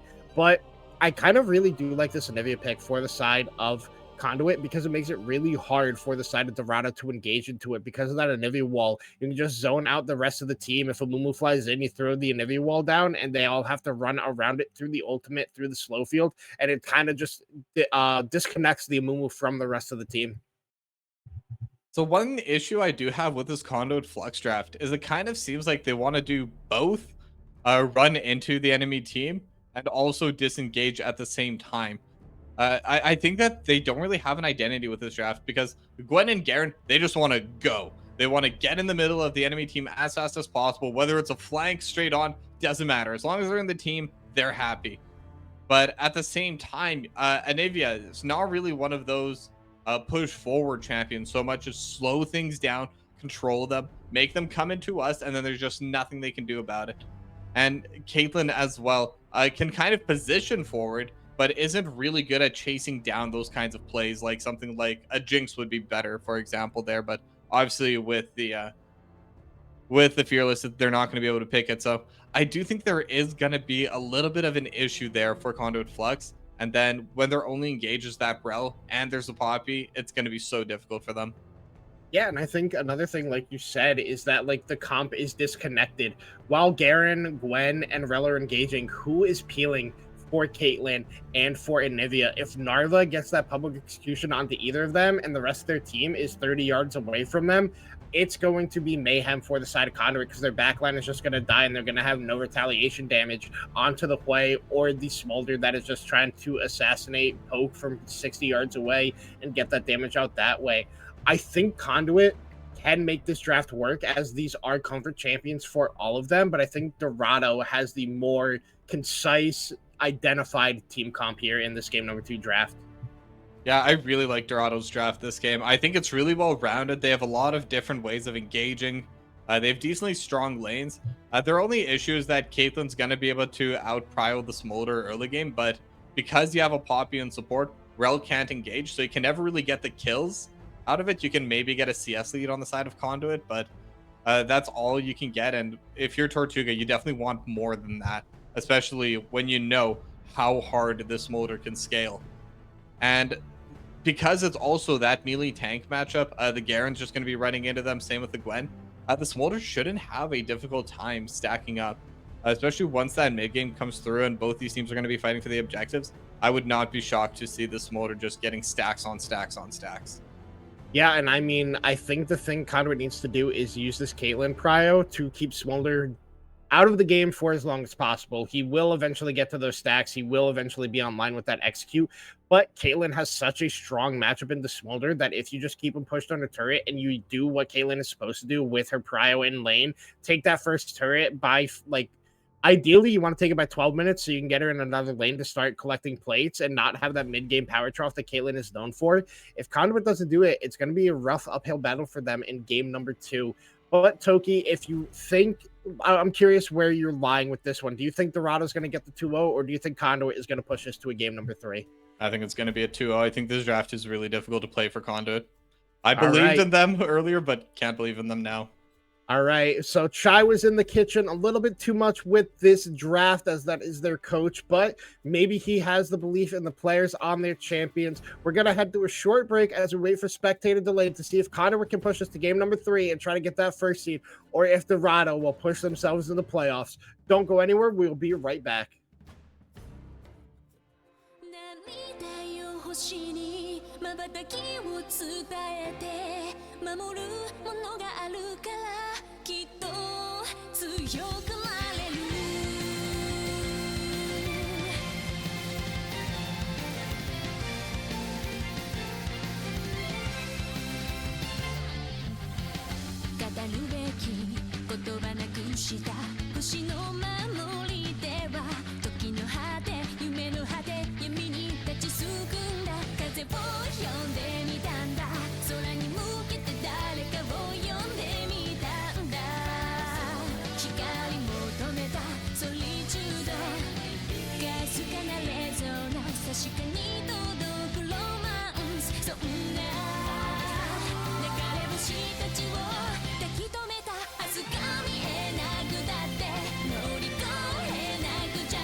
And welcome back for game number 2 between Conduit Flux and Dorado Lambda. Conduit going to be on the blue side this game, while Dorado will be on the red side.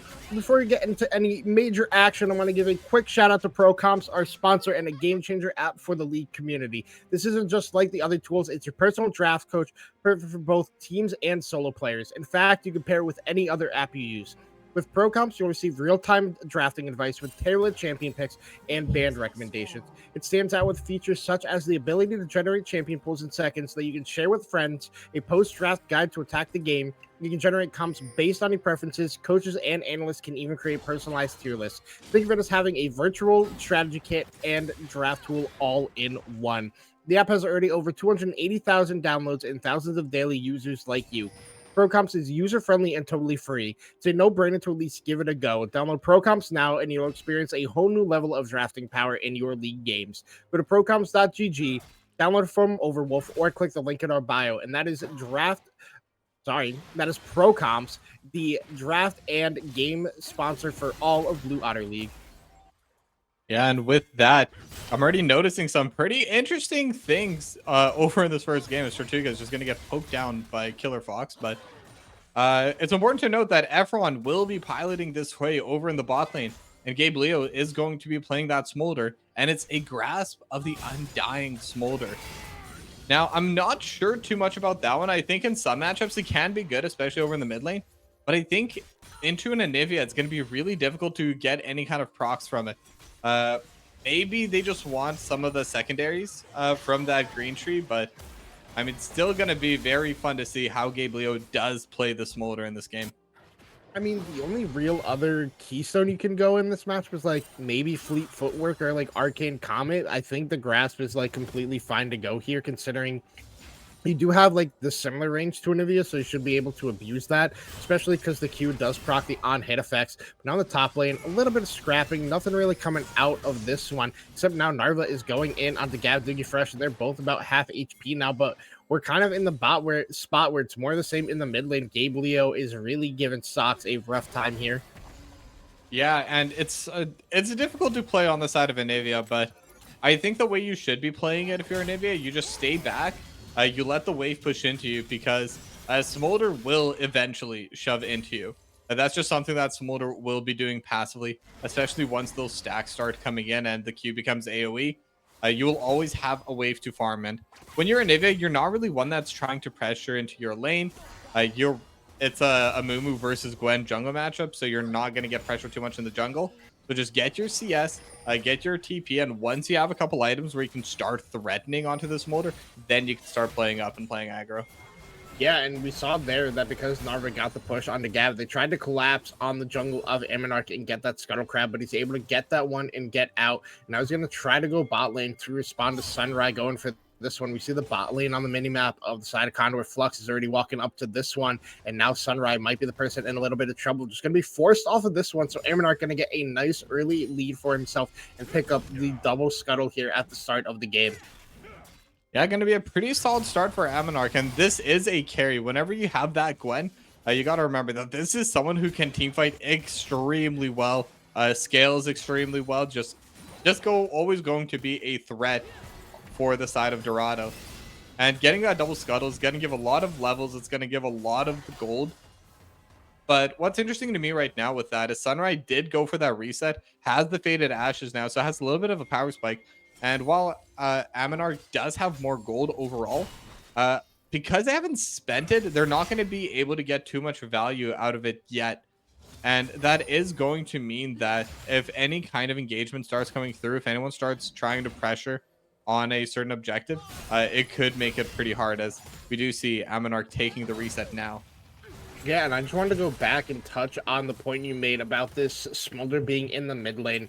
I think that is very smart on the side of Dorado, because it would just be in a really rough lane in the bot lane going into this Caitlyn, just going to be constantly pushed in. But because you put this way bot lane, they are able to clear out these waves pretty quickly and able to stay even in CS and not really be pushed in all the time in the spot lane, so I do like that adaptation by the side of Dorado to be going for that one. Now we see a little bit of damage going back and forth here. F1 is the focus, but now they're re-engaging back onto Trash Panda, and he's going to lose about half his HP in that exchange. So overall, a pretty positive one for the side of Dorado. Killer Fox really doing a good job of his positioning to be able to get a nice re-engage onto the Rel in that play.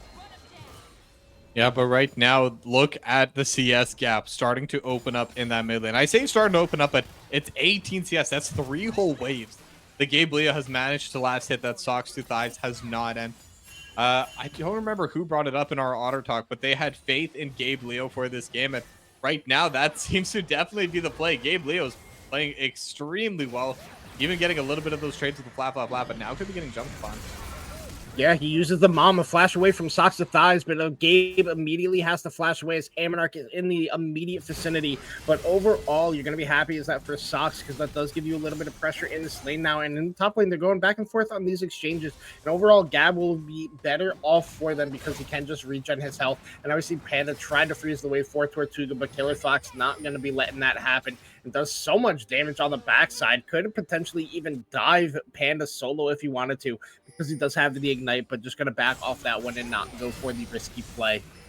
Yeah, a lot of the time people talk about the disengage potential that the Poppy does bring in the support role, but what a lot of people do forget is that Poppy is an incredibly powerful stat stick. Just has a lot of stats, has super tanky, deals so much damage, and there's just not much you can really do about it. So if it's a situation where the Poppy can actually stand and fight just 1v1, just trading, brawling back and forth, in most matchups, the Poppy will end up coming out on top, and that's why we do see the Poppy still pick time to time up there in the top lane. Sorry about that. But in the meantime, the Dragon is started up by the side of Dorado. It's going to be able to pick this one up. But like you said, Poppy is just a stat stick of a champion. It's why people are still picking her in 3 different roles all the time, just because it is really hard to answer her. But now in the bot lane, there's going to be a bit of engage, a nice shattering strike there coming out of Trash Panda, a nice sidestep by both of them to be able to go for that one. But now Killer Fox is going back in Tortuga. It's already at half his HP bar. Trash Panda is going to walk back out of this one. Sunrise is in the area, but does not have that Curse of the Side Mummy available to him yet. So the side of Flux should just be safe to kind of sit back towards their tower and wait for this wave to crash into them. Yeah, it's a pretty good spot for them to be in, as actually a pretty big engage happening over the top side. Yeah, Gav's going to be in a lot of trouble up there. The public display of just the public execution is there. It's not the public display of power. That is Kiana's ultimate. But now Gav is going to be in a lot of trouble because Sunrise is here. He's going to use the Blast Cone, but it's going to go back to Narva. The Bandage Toss misses, but Sunrise has the second one in his back pocket. That one will connect, and it is first blood over to Narva and Dorado Gaming again in this game number 2. Yeah, but that's still a decent amount of CS missed by Narva. And because of the XP missed, that might actually be worth it for Gav. That's going to be 13 CS lead now going for Narva, as now we have Trash Panda getting engaged upon. Yeah, and Trash Panda is not going to get out of this one. Ignite used by Killer Fox. Efron even flashes forward, and now Tortuga is going to be the one who is in trouble. He still has flash, he still has barrier, ends up using the barrier, but now Killer Fox is looking to go for this one. Tortuga flashes away, but he's next to a wall, and Killer Fox is going to be able to pick that one up. Feats of Warfare swiftly picked up on the side of Dorado, but now they're looking for the engage and flash forward out of Sunrise. His man Sauce, Kristen Sad Mummy immediately used their Gabe Leo, used the Mammon, but picks up the kill on the backside, and that is quickly 4 kills picked up for the side of Dorado in this game number 2 and opening up a 2K gold lead at this point. Yeah, they're going to get that 2K gold lead. They're going to get the grubs for themselves. I mean, this is already starting to look pretty bad for Conduit Flux. I mean, Dorado's just looking really strong right now. There were some opinions before with Ultimice no longer playing in the top lane, but Narva has been playing phenomenally this series as well. Has definitely been matching against Gav pretty well, and on that Kale was even able to get ahead, as now Socks to Thighs getting jumped on. Yeah, Socks is not going to be able to get out of this one. The egg form is in place. The wall is keeping Gabe there, but he is just getting free stacks in the meantime. Takes his tower shot, but because of the Anivia passive, it being old as hell, you just get that second life for every 5 minutes and able to use it to be able to keep himself alive in this one. But Killer Fox is still here. We see him channeling the Hex left on the mini map. Socks is going to be the one who's in a bit of trouble. The heroic charge is used. It does connect onto the wall with no passive. Socks is going to go down. Gabe Leo picking up another kill here for himself in the mid lane, thanks to his support with a nice roam. Yeah, and I mean, we talked about this earlier, and Gabe Leo's gonna be able to scale up super well, but when the champion that scales is up 20 CS and 2 kills at 10 minutes, that's got to be setting off the alarm bells over on the side of Conduit Flux. Now, they do have ways back in this game that they didn't over in game number 1, and ironically, that still is this Anivia, Socks to Thighs. Anivia is incredibly good at just delaying games. That ultimate is just so good at clearing waves. They're going to be able to just slow everything down and maybe allow themselves some more opportunities later on in the game. But when you slow games down into a smolder, that doesn't necessarily give you a better chance of winning the game. It just gives you more individual chances of winning the game. Yeah, and I mean, a big thing to mention here, and never mind, as I was going to talk, Sox is being engaged on, again, the ultimate is used by Killer Fox, but Sox is going to be flashing away from that one. Trash Pan is trying to get the engage there, but Sunrise in the immediate vicinity, he's using the ultimate. Sunrise gets the Curse of the Sun Mummy onto 2. Amonarch is blocking a lot of damage right now, but it does not matter because the Mom is used by Gabe Leo. He picks up 1, he picks up 2, and this Smolder is not a Dragon in training anymore. He is fully online. Gabe Leo 4-0 now. Yeah, already has the Essence Reaver and got 2 more kills on top of that. And now they're going to start pushing for plates. They did get all of the grubs, so they're going to be able to get a lot of damage here in the mid lane. 3 whole plates, and Socks to Thighs can clear the waves, but Socks to Thighs still needs to be able to approach to be able to do that. So 107 CS, 4 kills. Gabe Leo performed incredibly well in game 1. We both agree that they were the MVP in game 1, and right now it's looking like it might be the same, though Killer Fox really helping set up most of these plays. Yeah, and he was trying to set up another one there on the Sox, but now Gabe Leo might be the one in trouble. Shattering Psyche is used. He's stunned up with a nice block there by Killer Fox to stop the engagement out from Trash Panda with the crash down. But now Sunrise is here. He hits his bandage toss again. Gabe Leo is just free firing, picks up another one. Another bandage toss hit by the side of Sunrise. Gabe Leo picks up another kill for himself, and this is just going to be first turn going over to Dorado in the mid lane for the Smolder, who is already terrifying to deal with in this game. Yeah, and we even saw those extra explosions coming out of the queue. That means that Gabe Leo is already at least at 125 stacks. I assume at this point probably near 130, 135. That is a terrifying pace to be playing into. At this rate, Gabe should be able to get it at around 20 minutes, maybe even a little bit earlier, because you do get more as you get later on into the game. More CDR items going to be built. Full Zeal going to be coming back. Same with the Boots of Swiftness for Gabe Leo. And like, we're looking over at the engage opportunities coming out from Conduit Flux, and they just don't really have solid engage. And I think at this point, when the Smolder is 6-0, even Dougie Fresh, even Gav, they just won't be able to run them down, even if they do get the position to do it.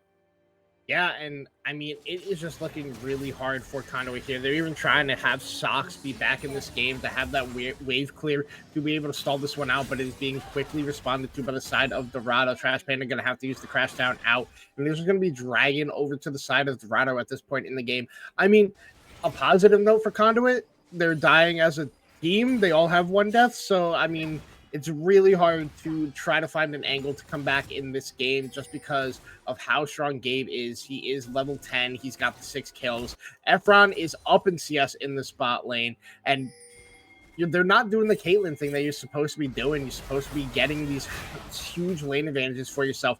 I mean, Thor did some nice damage there to Efron, but it doesn't mean anything because Fox is just having to play the whole time, and they know they're bot lane for this Dragon, so it makes it really rough for anything to be done by the side of Conduit. But now in the meantime, they look for the play in the bot lane. Killer Fox misses his ultimate. He's being pulled back in by the side of Trash Panda. They're looking for the dive on this one. The Mom is used. Gabe Leo is godlike, picking up that one, and they're going to keep on pressing forward here, but not going to go too far. They're just going to be picking up another turret for themselves, not even worried about the Dragon at this point in the game. Dorado in full control of game number 2, playing with their own destiny at this point, trying to get that last playoff spot. Yeah, and I mean, they're 10-0, almost a 6K gold lead, and Gabe Leo is going to be running down Socks to Thighs once again in the mid lane, and should be able to get this kill. I mean, there's no one nearby to save Socks, and now even going to be able to get some more stacks because of this egg. And I mean, this basically just kind of shows the state of this game. 8-0 right now for Gabe Leo once that kill does conclude. And actually, Socks to Thighs going to be able to keep them back. But either way, that's just kind of the sideshow to the current game state. And I think it's important to note that. Oh, wait, he's TPing out. He's TPing out. Oh, man, he did it. The great escape from the egg Nivea. I mean, I wasn't going to comment anything on that just because I assumed Sox was dead, but he able to make the escape and get out and not give over another kill to Gabe. So a silver lining on that play, I guess. I think it's a silver lining just for Sox 2 Thighs pride. That's really it. Because at this point, getting back into the game is going to be so difficult. And Dorado, they're not slowing down the pace. As soon as they got that mid lane tower, they roamed down to take the bot lane tower. And there is a Caitlyn in the game, so that is normal. But the issue is the Caitlyn's on the other team. The Caitlyn's the one that's getting that tower destroyed. All plates are still up in that bot lane. The collector is now finished for Tortuga, but I mean, I think it's a little bit too little too late. I think that Dorado, they're just looking really strong. And now Gabe Leo just going to be getting even more stacks over in this top lane. Oh, man, even uses the flap to disengage but pick up stacks in the meantime. Gabe is really showing us how a Smolder should play once they get a slight lead, not having any fear from the side of Conduit because there is no true lockdown besides Trash Panda, so it makes it really difficult. But now Tortuga is going to be in the one who is in trouble. The Spiraling Despair does hit on, dodges out from the Severing Bolt, so not going down just yet, but does take so much damage from Efren at this point, and it is just full control for the side of Dorado. Every neutral objective, every kill, and every turret in the game so far. Yeah, and they've been performing excruciatingly well. None of those plays have even looked close yet. That's the thing. Dorado is currently just doing plays they know they can win, and they've been able to find a ton of those plays for themselves.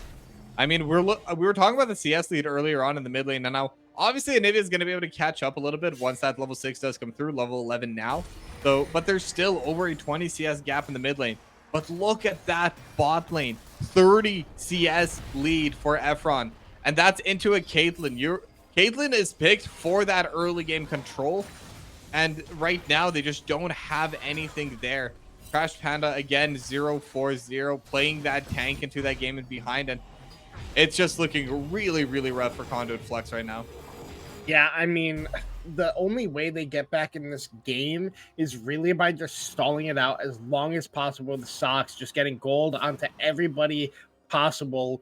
And then just playing this turtle game of stalling it out for like 45-50 minutes, and eventually Tortuga could just one-shot somebody on the side of Dorado. But the way Dorado has been playing, they're not making it possible for Conduit to do that one. So it's gonna be even rougher the way this has been played. The vision control from the side of Dorado is oppressive at this point. They know exactly any play that Conduit's gonna be able to make and gonna be able to counter it. We see Sox is sitting all the way back at his own turret, not wanting to die at this point in the game, just wants to get gold to be effective in this game. Yeah, 100%. And even so, even if they do that, I think at this point they're so behind that Killer Fox and Sunrise can tank up the towers and the whole team of Conduit Flux safely. At least enough for the rest of Dorado to just kind of win the fight afterwards. And right now, we're already seeing them. They're kind of walking into the bot lane jungle. They have their vision set up. They cleared away whatever vision that Conduit Flux was able to get. So this dragon should also be theirs. When that vision is that thorough, when that gold lead is that thorough, Conduit Flux, they just don't have a way in. So I am liking what I'm seeing from Dorado with that. A lot of the times when teams get further ahead, they kind of try to push the pace a little bit too much, but it's under control for them. And the fact that they're able to play at such a high pace with full control is kind of a very big deal. It shows just how strong Dorado is as a team, both individually and when it comes to that macro play. Yeah, now they're trying to get a side lane play onto Narva, but this is a new champion that came out in 2025, so she has 700 dashes and is just able to get out of that play. And I think the big thing also is that Conduit picked this Garen into the Mbessa, and it feels like Gav just hasn't done anything in this game. I feel like there have been moments where he could have gotten solo kills, but just ends up backing off of them and just like letting Narva once again just kind of do whatever he feels like in this game. And it just kind of feels like, Conduit is like grasping at straws. It just feels like they can't do anything. They're just being suffocated out of this game. But Gav is now trying to look for a play onto Narva. He's getting the damage down, gets the phase rush proc, but it's just a small exchange. There's no further pressure being pushed out by Gav whenever he goes to these trades. And I think that's a difficult thing right now for Gav. Typically, how you want to play in this matchup is if you're the Garen, you want to fight for as long as possible. You want long exchanges because you have shorter cooldowns, you have more speed. As Socks on Thighs getting jumped again, but we'll be able to just back away with Flash. And when you're the Ambessa, because you have that shield on the W, you want quick, short trades. She has a lot of burst potential. And when there's no pressure on the map, and Garen has to play a bit safe, no vision on that top half of the map at all for Conduit Flux, Gav just can't play that the way that they should and the way that they want to on this Garen. And at the same time, because of that, the Ambessa kind of can decide the pacing that they do their trades for. And because of that, it's definitely coming out more and more in favor of Narva as the game goes on. Yeah, and just because of the gold that his team has put in his pocket with taking these turrets, he's half an item up on Gav, but he's going in on engage here, uses the public execution, and just trading onto Gav, but Gav just takes the turret in his face and is just going to kite this away with the phase rush. So Conduit finally getting their first W on the map and picking up a turret in this game. So it will not be a perfect game for Dorado if they win this one. Yep, I've been thinking about this whole game. I didn't want to say anything to cast or curse them, but at the end of the day, didn't matter. Conduit, at the very least, will be able to take themselves that dragon. But as a response, Dorado Lambda, they're going to be looking for this Otacon. And again, there's just no one here from Conduit Flux. And that probably is the right move, too. That's the frustrating thing for them. They cannot approach this fight. They cannot approach this objective. The best they can do is what Tortuga's already doing, just kind of shoving in that mid lane, getting some damage over onto that mid lane tower. But other than that, this is literally their best case scenario. But they're still in a huge timer. There's already a win condition that's going to be up in 3 minutes time. And that is that Dragon Soul that Dorado could definitely get for themselves. As I'm surprised that turret didn't go down. That's maybe like, what, 5 HP? So a little bit of luck there on the side of Dorado as well. Yeah, my jaw dropped when I saw that turret's HP bar. A strong breeze can knock that turret down at this point. And Tort even had to flash away because Narva was collapsing and Efron was there and not wanting to die. It just kind of feels like Conduit is playing hyper defensive at this point, which is what they have to do. But now Gav is going to be the one who's focused on. He's trying to get the engage in, gets the phase rest out. The bandage toss from Sunrise misses. So Gav able to escape with his life, but now Tortuga has no flash. Sunrise flashes forward. This is the second bandage toss, uses that 90 caliber net to get away, but now Killer Fox is looking to go engage, being pulled back in by the Magnet Storm, and he's going to get shut down by Gav. It is the Garen button. There is no outplay. You have been executed, my little Yordle friend. And this is kind of the opposite of what I was saying earlier, where Dorado doesn't force too much. They're playing controlled. That right there is kind of the opposite of that. Sunrise, I like the play to start with. Sunrise baited in Gav first of all, then looked for the bandage toss. It missed. They disconnected the play. That's fine. But actually, now they're looking for Gabe Leo. Gabe is going to be the one who is focused up here. He's just CC'd down and is snipped down and scissored up by Aminarch. A huge shutdown for the side of Dorado, and Gabe has DC'd.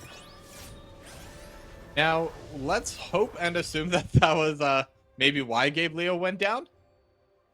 I mean, it is always possible that there's just going to be that little bit of lag afterwards as well. But going on with what I was saying earlier, but after that play, Killer Fox was also looking to jump onto Tortuga, but the stun didn't land. Sonar wasn't able to land the stun as well. They forced out the 90 caliber net. But at that point, if they wanted to keep chasing, they were always going to, at best, trade 1-for-1. And when your entire team has shutdowns, there's no reason to trade 1-for-1, especially with Dragon being up that soon. But looks like it was just that short little pause. We are back into the game. This should be a different spectator bug, so don't you worry. This is not the Doom bug. This is the pause bug, most likely, I hope. So should be able to get right back into the action soon. And yeah, so with that, these two teams... yeah, I'm really hoping this isn't the Doom bug. It looks like it may be the Doom bug, though. Okay, I guess I just jinxed it. I didn't caster curse Dorado, but I did caster curse that. Oh, and I caster curse my own caster curse. You know what? 2 negatives do make a positive, as it turned out.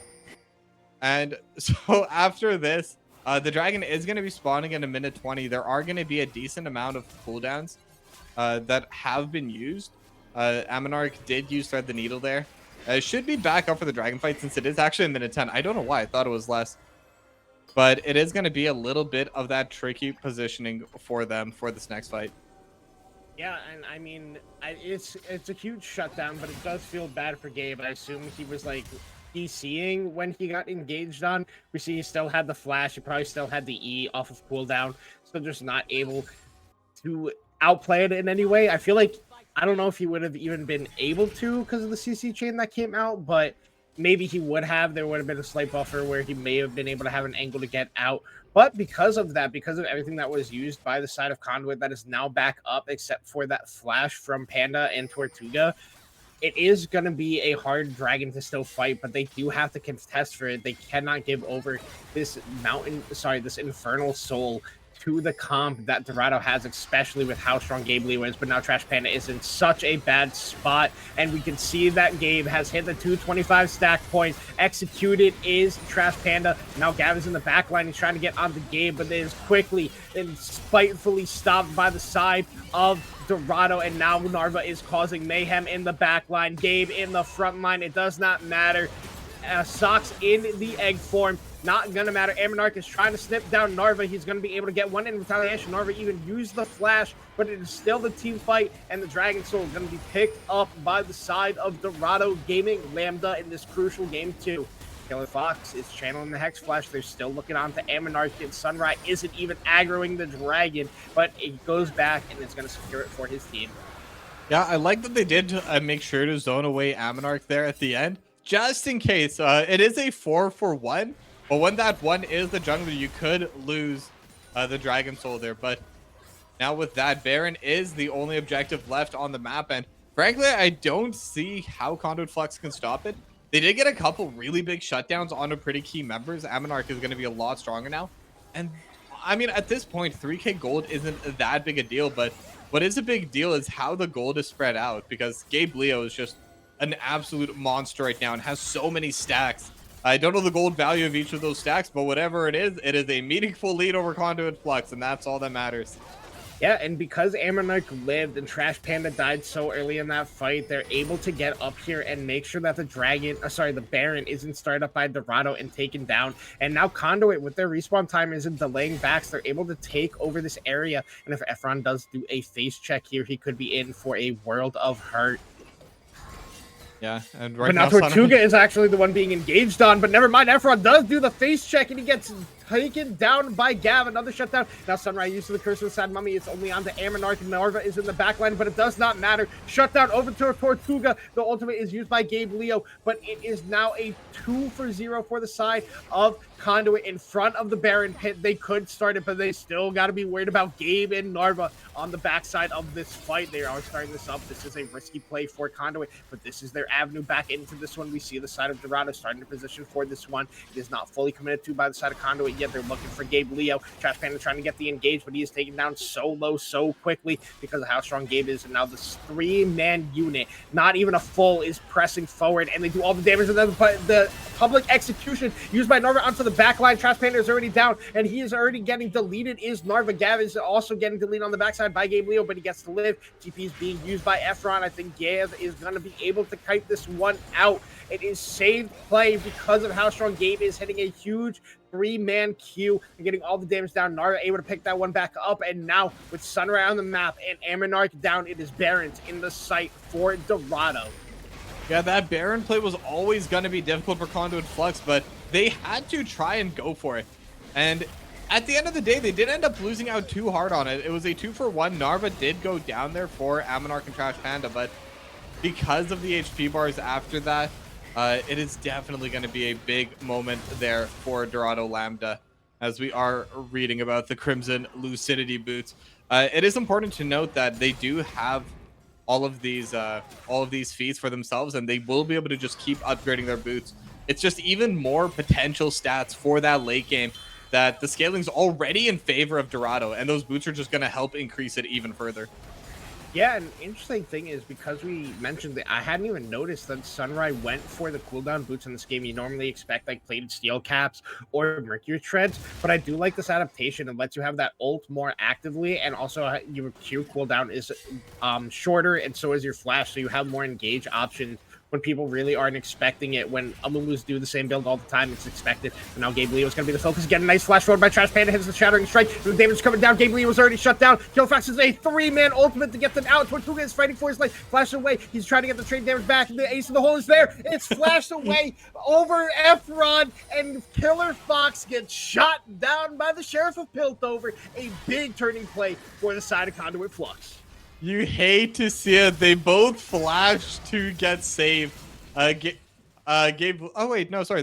Efron flashed to save Killer Fox, and Killer Fox flashed to save Efron, and because of that, it just ended up going bad or whatever. I don't know why I can't say that sentence properly right now, but you get what I mean. I mean, that's still going to be a big kill. Tortuga actually at 3 items, so this Caitlyn will be dangerous, and they are showing that if they're able to get a fight in an area where they have the advantage, where they have the vision, then Conduit Flux can start winning, and they're only down to 700 gold at this point. Like, this is no longer a meaningful gold lead, but there is still the Dragon Soul, and there is still the Dragon in Gabe Leo, but this is definitely now winnable for Conduit Flux. They've managed to get right back to where they needed to be. Yeah, now they're going for another pick on Sunrise. The Curse of Sun Mummy is already used by him down. Dougie Fresh is in the backside. Tortuga gets another kill. And a big thing you were talking about. Yes, Gabe Leo is on 3 items on the Smolder, but Tortuga has silently been scaling into this game. This is a 3-item Caitlyn. He does so much damage at this point. Caitlyn, no longer in that power trough, is looking super strong in Tortuga's hands at this point in the game. Yeah, and they were able to take down the Amumu. And Sunrise also used Flash and Curse of the Sad Mummy. Now, Curse of the Sad Mummy is going to be back up in time for this Elder Spawn, but the Flash will not. And this actually really limits the angles that Sunrise can play around. Typically, you can just kind of advantage toss onto anyone near the front line and then just flash onto the back line. That is no longer going to be an option for them this fight. So if they're able to find a good position on the side of Conduit Flux, the team fight should be a lot easier with that major tool down. Yeah, and now we see the Dragon is being set up by both teams here, but like you said, without having that, oh my god, Ammonarch took so much damage from Gabe. But because Sunrise doesn't have that flash, he's going to have to be very careful. A nice stun there, and Gabe Leo going to have to force to burn the flash because the Yordle Snap Trap was below him. Probably would have taken too much damage from Tortuga to feel comfortable about in that fight. But now with Sunrise with no flash, Efron with no flash, Fox with no flash, and Gabe Leo with no flash, this could be the avenue that Conduit is looking for to get back in this game. Yeah, this is definitely going to be their big moment. If they're able to get Elder, then Gabe Leo doesn't really matter. Neither does this Infernal Soul, but it's definitely going to be a fight to be able to get it. Right now, both sides just kind of fighting for that mid priority, and Dorado Lambda able to get the inside track over towards the Dragon Pit first, which is definitely a benefit for them. But at the same time, Conduit Flux, if they're able to keep up this mid pressure to the point where Dorado cannot start, they can kind of start threatening onto this tier 2 mid lane. But now it looks like the fight's breaking out instead. Yeah, Killer Fox looking to go in. He's channeling that ultimate. Doesn't hit onto anybody, but Trash Panda is locking down everybody. Now, Gabe Leo on the backside is going to be okay because Curse of the Sad Mummy hits onto 2 of them. Spiraling Spear picks up 3, and now it is Efron who is carrying. Tortuga going to try to kite him out the best he can. It's a nice snap trap onto Narva. Narva goes into the stairs. He sets up another one, but it does not matter. A quadra kill for Efron. He is not going to be able to pick up the Penta in this game, but that is a huge turnaround by the side of Dorado. What started out with Conduit getting the pick, but it does not matter. Dorado is the favors for this fight, and we see Gabe on Elder, and it's starting to look like the beginning of the end for Conduit Flux in this game number 2. Yeah, but they've shown a lot of heart and a lot of really good plays. Coming back from such a deficit is not easy, but Conduit Flux, they have done a really good job of finding those pickoffs, finding those plays. It's not something that can happen to you. It's something you got to work for, and Conduit Flux has definitely been working for it. It might not be enough, but as of now, yes, they lose the Elder, but if they're able to just delay this timer, they might still be in a good spot. But the main issue with that is the Elder will still be up when the Baron spawns. Yeah, and I mean, because Sunrai had that Curse of the Sad Mummy, Gav was trying to get into the backline to execute Gabe, who had no flash, but got stopped in his tracks, and then Narva hit the ultimate onto him to create the space Gabe needed to not be touching that fight. And Efron, on this way, silently scaled up on 3 items. We saw the amount of damage that Spiraling Despair did to pick up the win for his team in that team fight. But now, like you said, the Baron spawning in 30 seconds, the double Elder Smolder is online, and you got to be so careful as Conduit. You got to kind of just give this one up and hope to get a base defense once this Elder is down. Yeah, and we're talking about the damage that Efron dealt, but look at those items. Doesn't have the Rabadons yet, but it's very close to it. And once that Rabadons hits, Efron's going to be so much stronger. That percent AP is going to get so much value because of those other 3 AP items already finished off. But Efron's just going to be an absolutely massive threat. Already is. Same with the rest of the team, as they're now just going to run down the mid lane, take down that tier 3. And now they could even just look to keep going. There's really no reason for them to stop. The poke that they're getting from Efron and Gabe Leo is more than enough to just kind of completely pressure out Conduit Flux. Yeah, and Socks, the person who is supposed to be the wave clear for the team, actually almost went down from the Elder Burn from getting hit by all those skill shots. So they're able to pick up the inhib and just fall back to this Baron, which Conduit is going to have to give over and just try to push out these waves. You see them all in the mid lane. The the Baron is started up, but it is not going to be contested by the side of Conduit. Yeah, and I mean, they just don't have the positioning to fight for it. Baron's just going to go down basically immediately. They did take a decent amount of damage from the Baron itself, so it could be difficult to start a fight, even with the Elder buff still up. But I believe it should be expiring shortly. And in spite of all of that, they still got the mid inhib. And now with no objectives available on the top side, they can just run down to the bottom lane and just take that tier 2, take that tier 3, and Fox 2 Thighs can try holding the waves, but like we saw, just the damage from Efron and Gabe Leo, it's so high. There's just so little that Fox 2 Thighs can do about this. Maybe they can try and get a death brush, but they're starting to run out of options. Yeah, I mean, with the Elder down, it gives Socks a little bit more wiggle room to clear these waves out and play with his health bar a little bit more, but he still has to be extremely careful when using that ultimate because you have to stay within a set range before it despawns. So you want to use it effectively and not take too much poke and retaliation to be able to continue to clear out these waves. I think Conduit should just give this tier 2, but it looks like they're not willing to just do that, and Sunray hits a bandage toss on the Trash Panda, but now Killer Fox is being looked at by Aminar, trying to get the damage, trying to get some nice stun on Aminar, into the wall. A 3-man curse on the side, Mummy counting out of Sunray. Spiraling Despair picks up 1, and now Smolder is just free hitting onto the backside. Socks is already down into that egg form. Double kill over to Efron. Gav is trying to get into the back line, but it does not matter because he's being spaced out by the rest of the side of Dorado Gaming. A nice TP in by Narva, and then hits the public execution on to Tortuga. That is a ace for the side of Dorado Lambda. A 2-0 victory, and kind of giving themselves the avenue into playoffs with this win. They are locked into playoffs, and that means their hopes are still alive for the ever coveted Platinum Championship here in Blue Otter League Platinum. Yeah, I mean, that was just incredibly well played by Dorado Lambda. There's really just not much to say about that. Gabe Leo, 11, 2, and 8 on the Smolder, had an absolutely wonderful game 1 as well. And then we're looking over, I mean, Killer Fox has had a fantastic game as well. That one of the game-winning fights we saw earlier before we had the unfortunate Doom bug was that 3-man pulverize from Killer Fox. So they were able to get a massive stun there. But I mean, look at these damage numbers. Gabe Leo just absolutely winning out in that lane and that 1v1. Both in game 1, Syndra versus the Nico, and now in game 2, Smolder versus the Navy. It's just kind of a really one-sided matchup there. Yeah, and I mean, the side of Dorado played around him perfectly. He got so far ahead early, they just didn't take any plays that Gabe was not involved in. And I feel like it's a formality at this point, Toki, but MVP for the series, who's it going to be? I mean, we do still have to give it to Gabe Leo. I mean, no question about that. But I still would like to give an honorable mention to Killer Fox. I think Killer Fox played incredibly well both these games. I was able to kind of peel for the backline, was able to play aggressively as well. But even so, still definitely going to give it to Gabe Leo just because, I mean, Gabe Leo just stomped both of those games. Let's be honest. Yeah, Gabe absolutely popped off both of those games. I mean, like you said, Killer Fox had a phenomenal 2 games in his own right, but I feel like if Gabe wasn't ahead in that first game, it would have been a whole lot closer. And same here in the second game, the way Conduit was starting to come back in these team fights.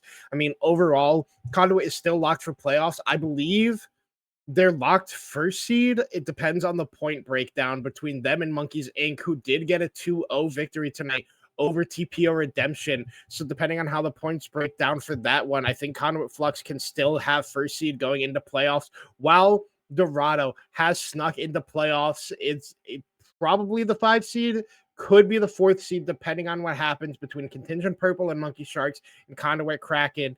And I'm blanking on the team name right now. Eclipse Valkyries. That's the team. All right. But yeah, I mean, it was kind of just a stomp here by Dorado tonight, Toki. What are your final thoughts on the series overall? If this is how they play going into playoffs, doing the full run is definitely possible for them. I think Conduit Flux, despite how they look today, they're still one of the top teams in the league. They're definitely going to be one of the big threats going into the playoffs. And we saw a lot of that over in game number 2 as well. They were able to get a lot of comeback plays. They were able to bring Dorado back to even 2 or 3 times, but because of the draft, especially, I think they just weren't able to come back. And with the Dragon Soul already being done by Dorado, they just had less and less potential for the full comeback. But it is important to know that Conduit Flux can play like that. But at the same time, I think Dorado, if they can beat Conduit Flux like this, I think they could even maybe match Monkey's Knights over in the Piltover division. Yeah, it's going to be an interesting playoff run to watch for Dorado. Lambda, while Conduit Flux is going to have to look to recover from this. Ooh, excuse me, bad hiccup timing. Conduit Flux is going to have to look to recover from this loss and push forward, for the playoffs. But with that, we're going to be wrapping up our stream here for tonight for the Piltover division. I want to thank everybody for coming in and watching the stream as I'm fighting for my life with the hiccups here. I want to thank our sub producer here of Zane subbing in for Shivam. I've been Chung Summel. That's been Toki B. We're going to be wrapping it up here. But after this, we will be streaming the Blue Otter League Emerald version of the draw show for the playoff bracket. So if you've been sticking around here for that one, don't go anywhere. We'll be getting that rolling in a couple minutes. Thank you all. Have a good night.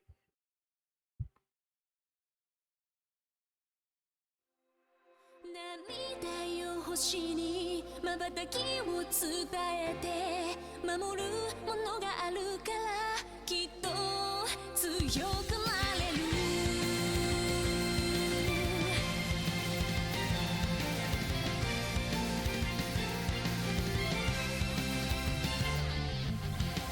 語るべき言葉なくした星の守り手は時の果て夢の果て闇に立ちすくんだ風を呼んでみたんだ空に向けて誰かを呼んでみたんだ光求めたソリチュードかすかなレゾナンス確かに届くロマンスそんな流れ星たちを抱き留めた明日が見えなくだって乗り越えなくちゃって奇跡の奇跡描き未来へつなぐ Growing High 心のフォトンが銀河にこぼれて道を強く照らす Burning Bright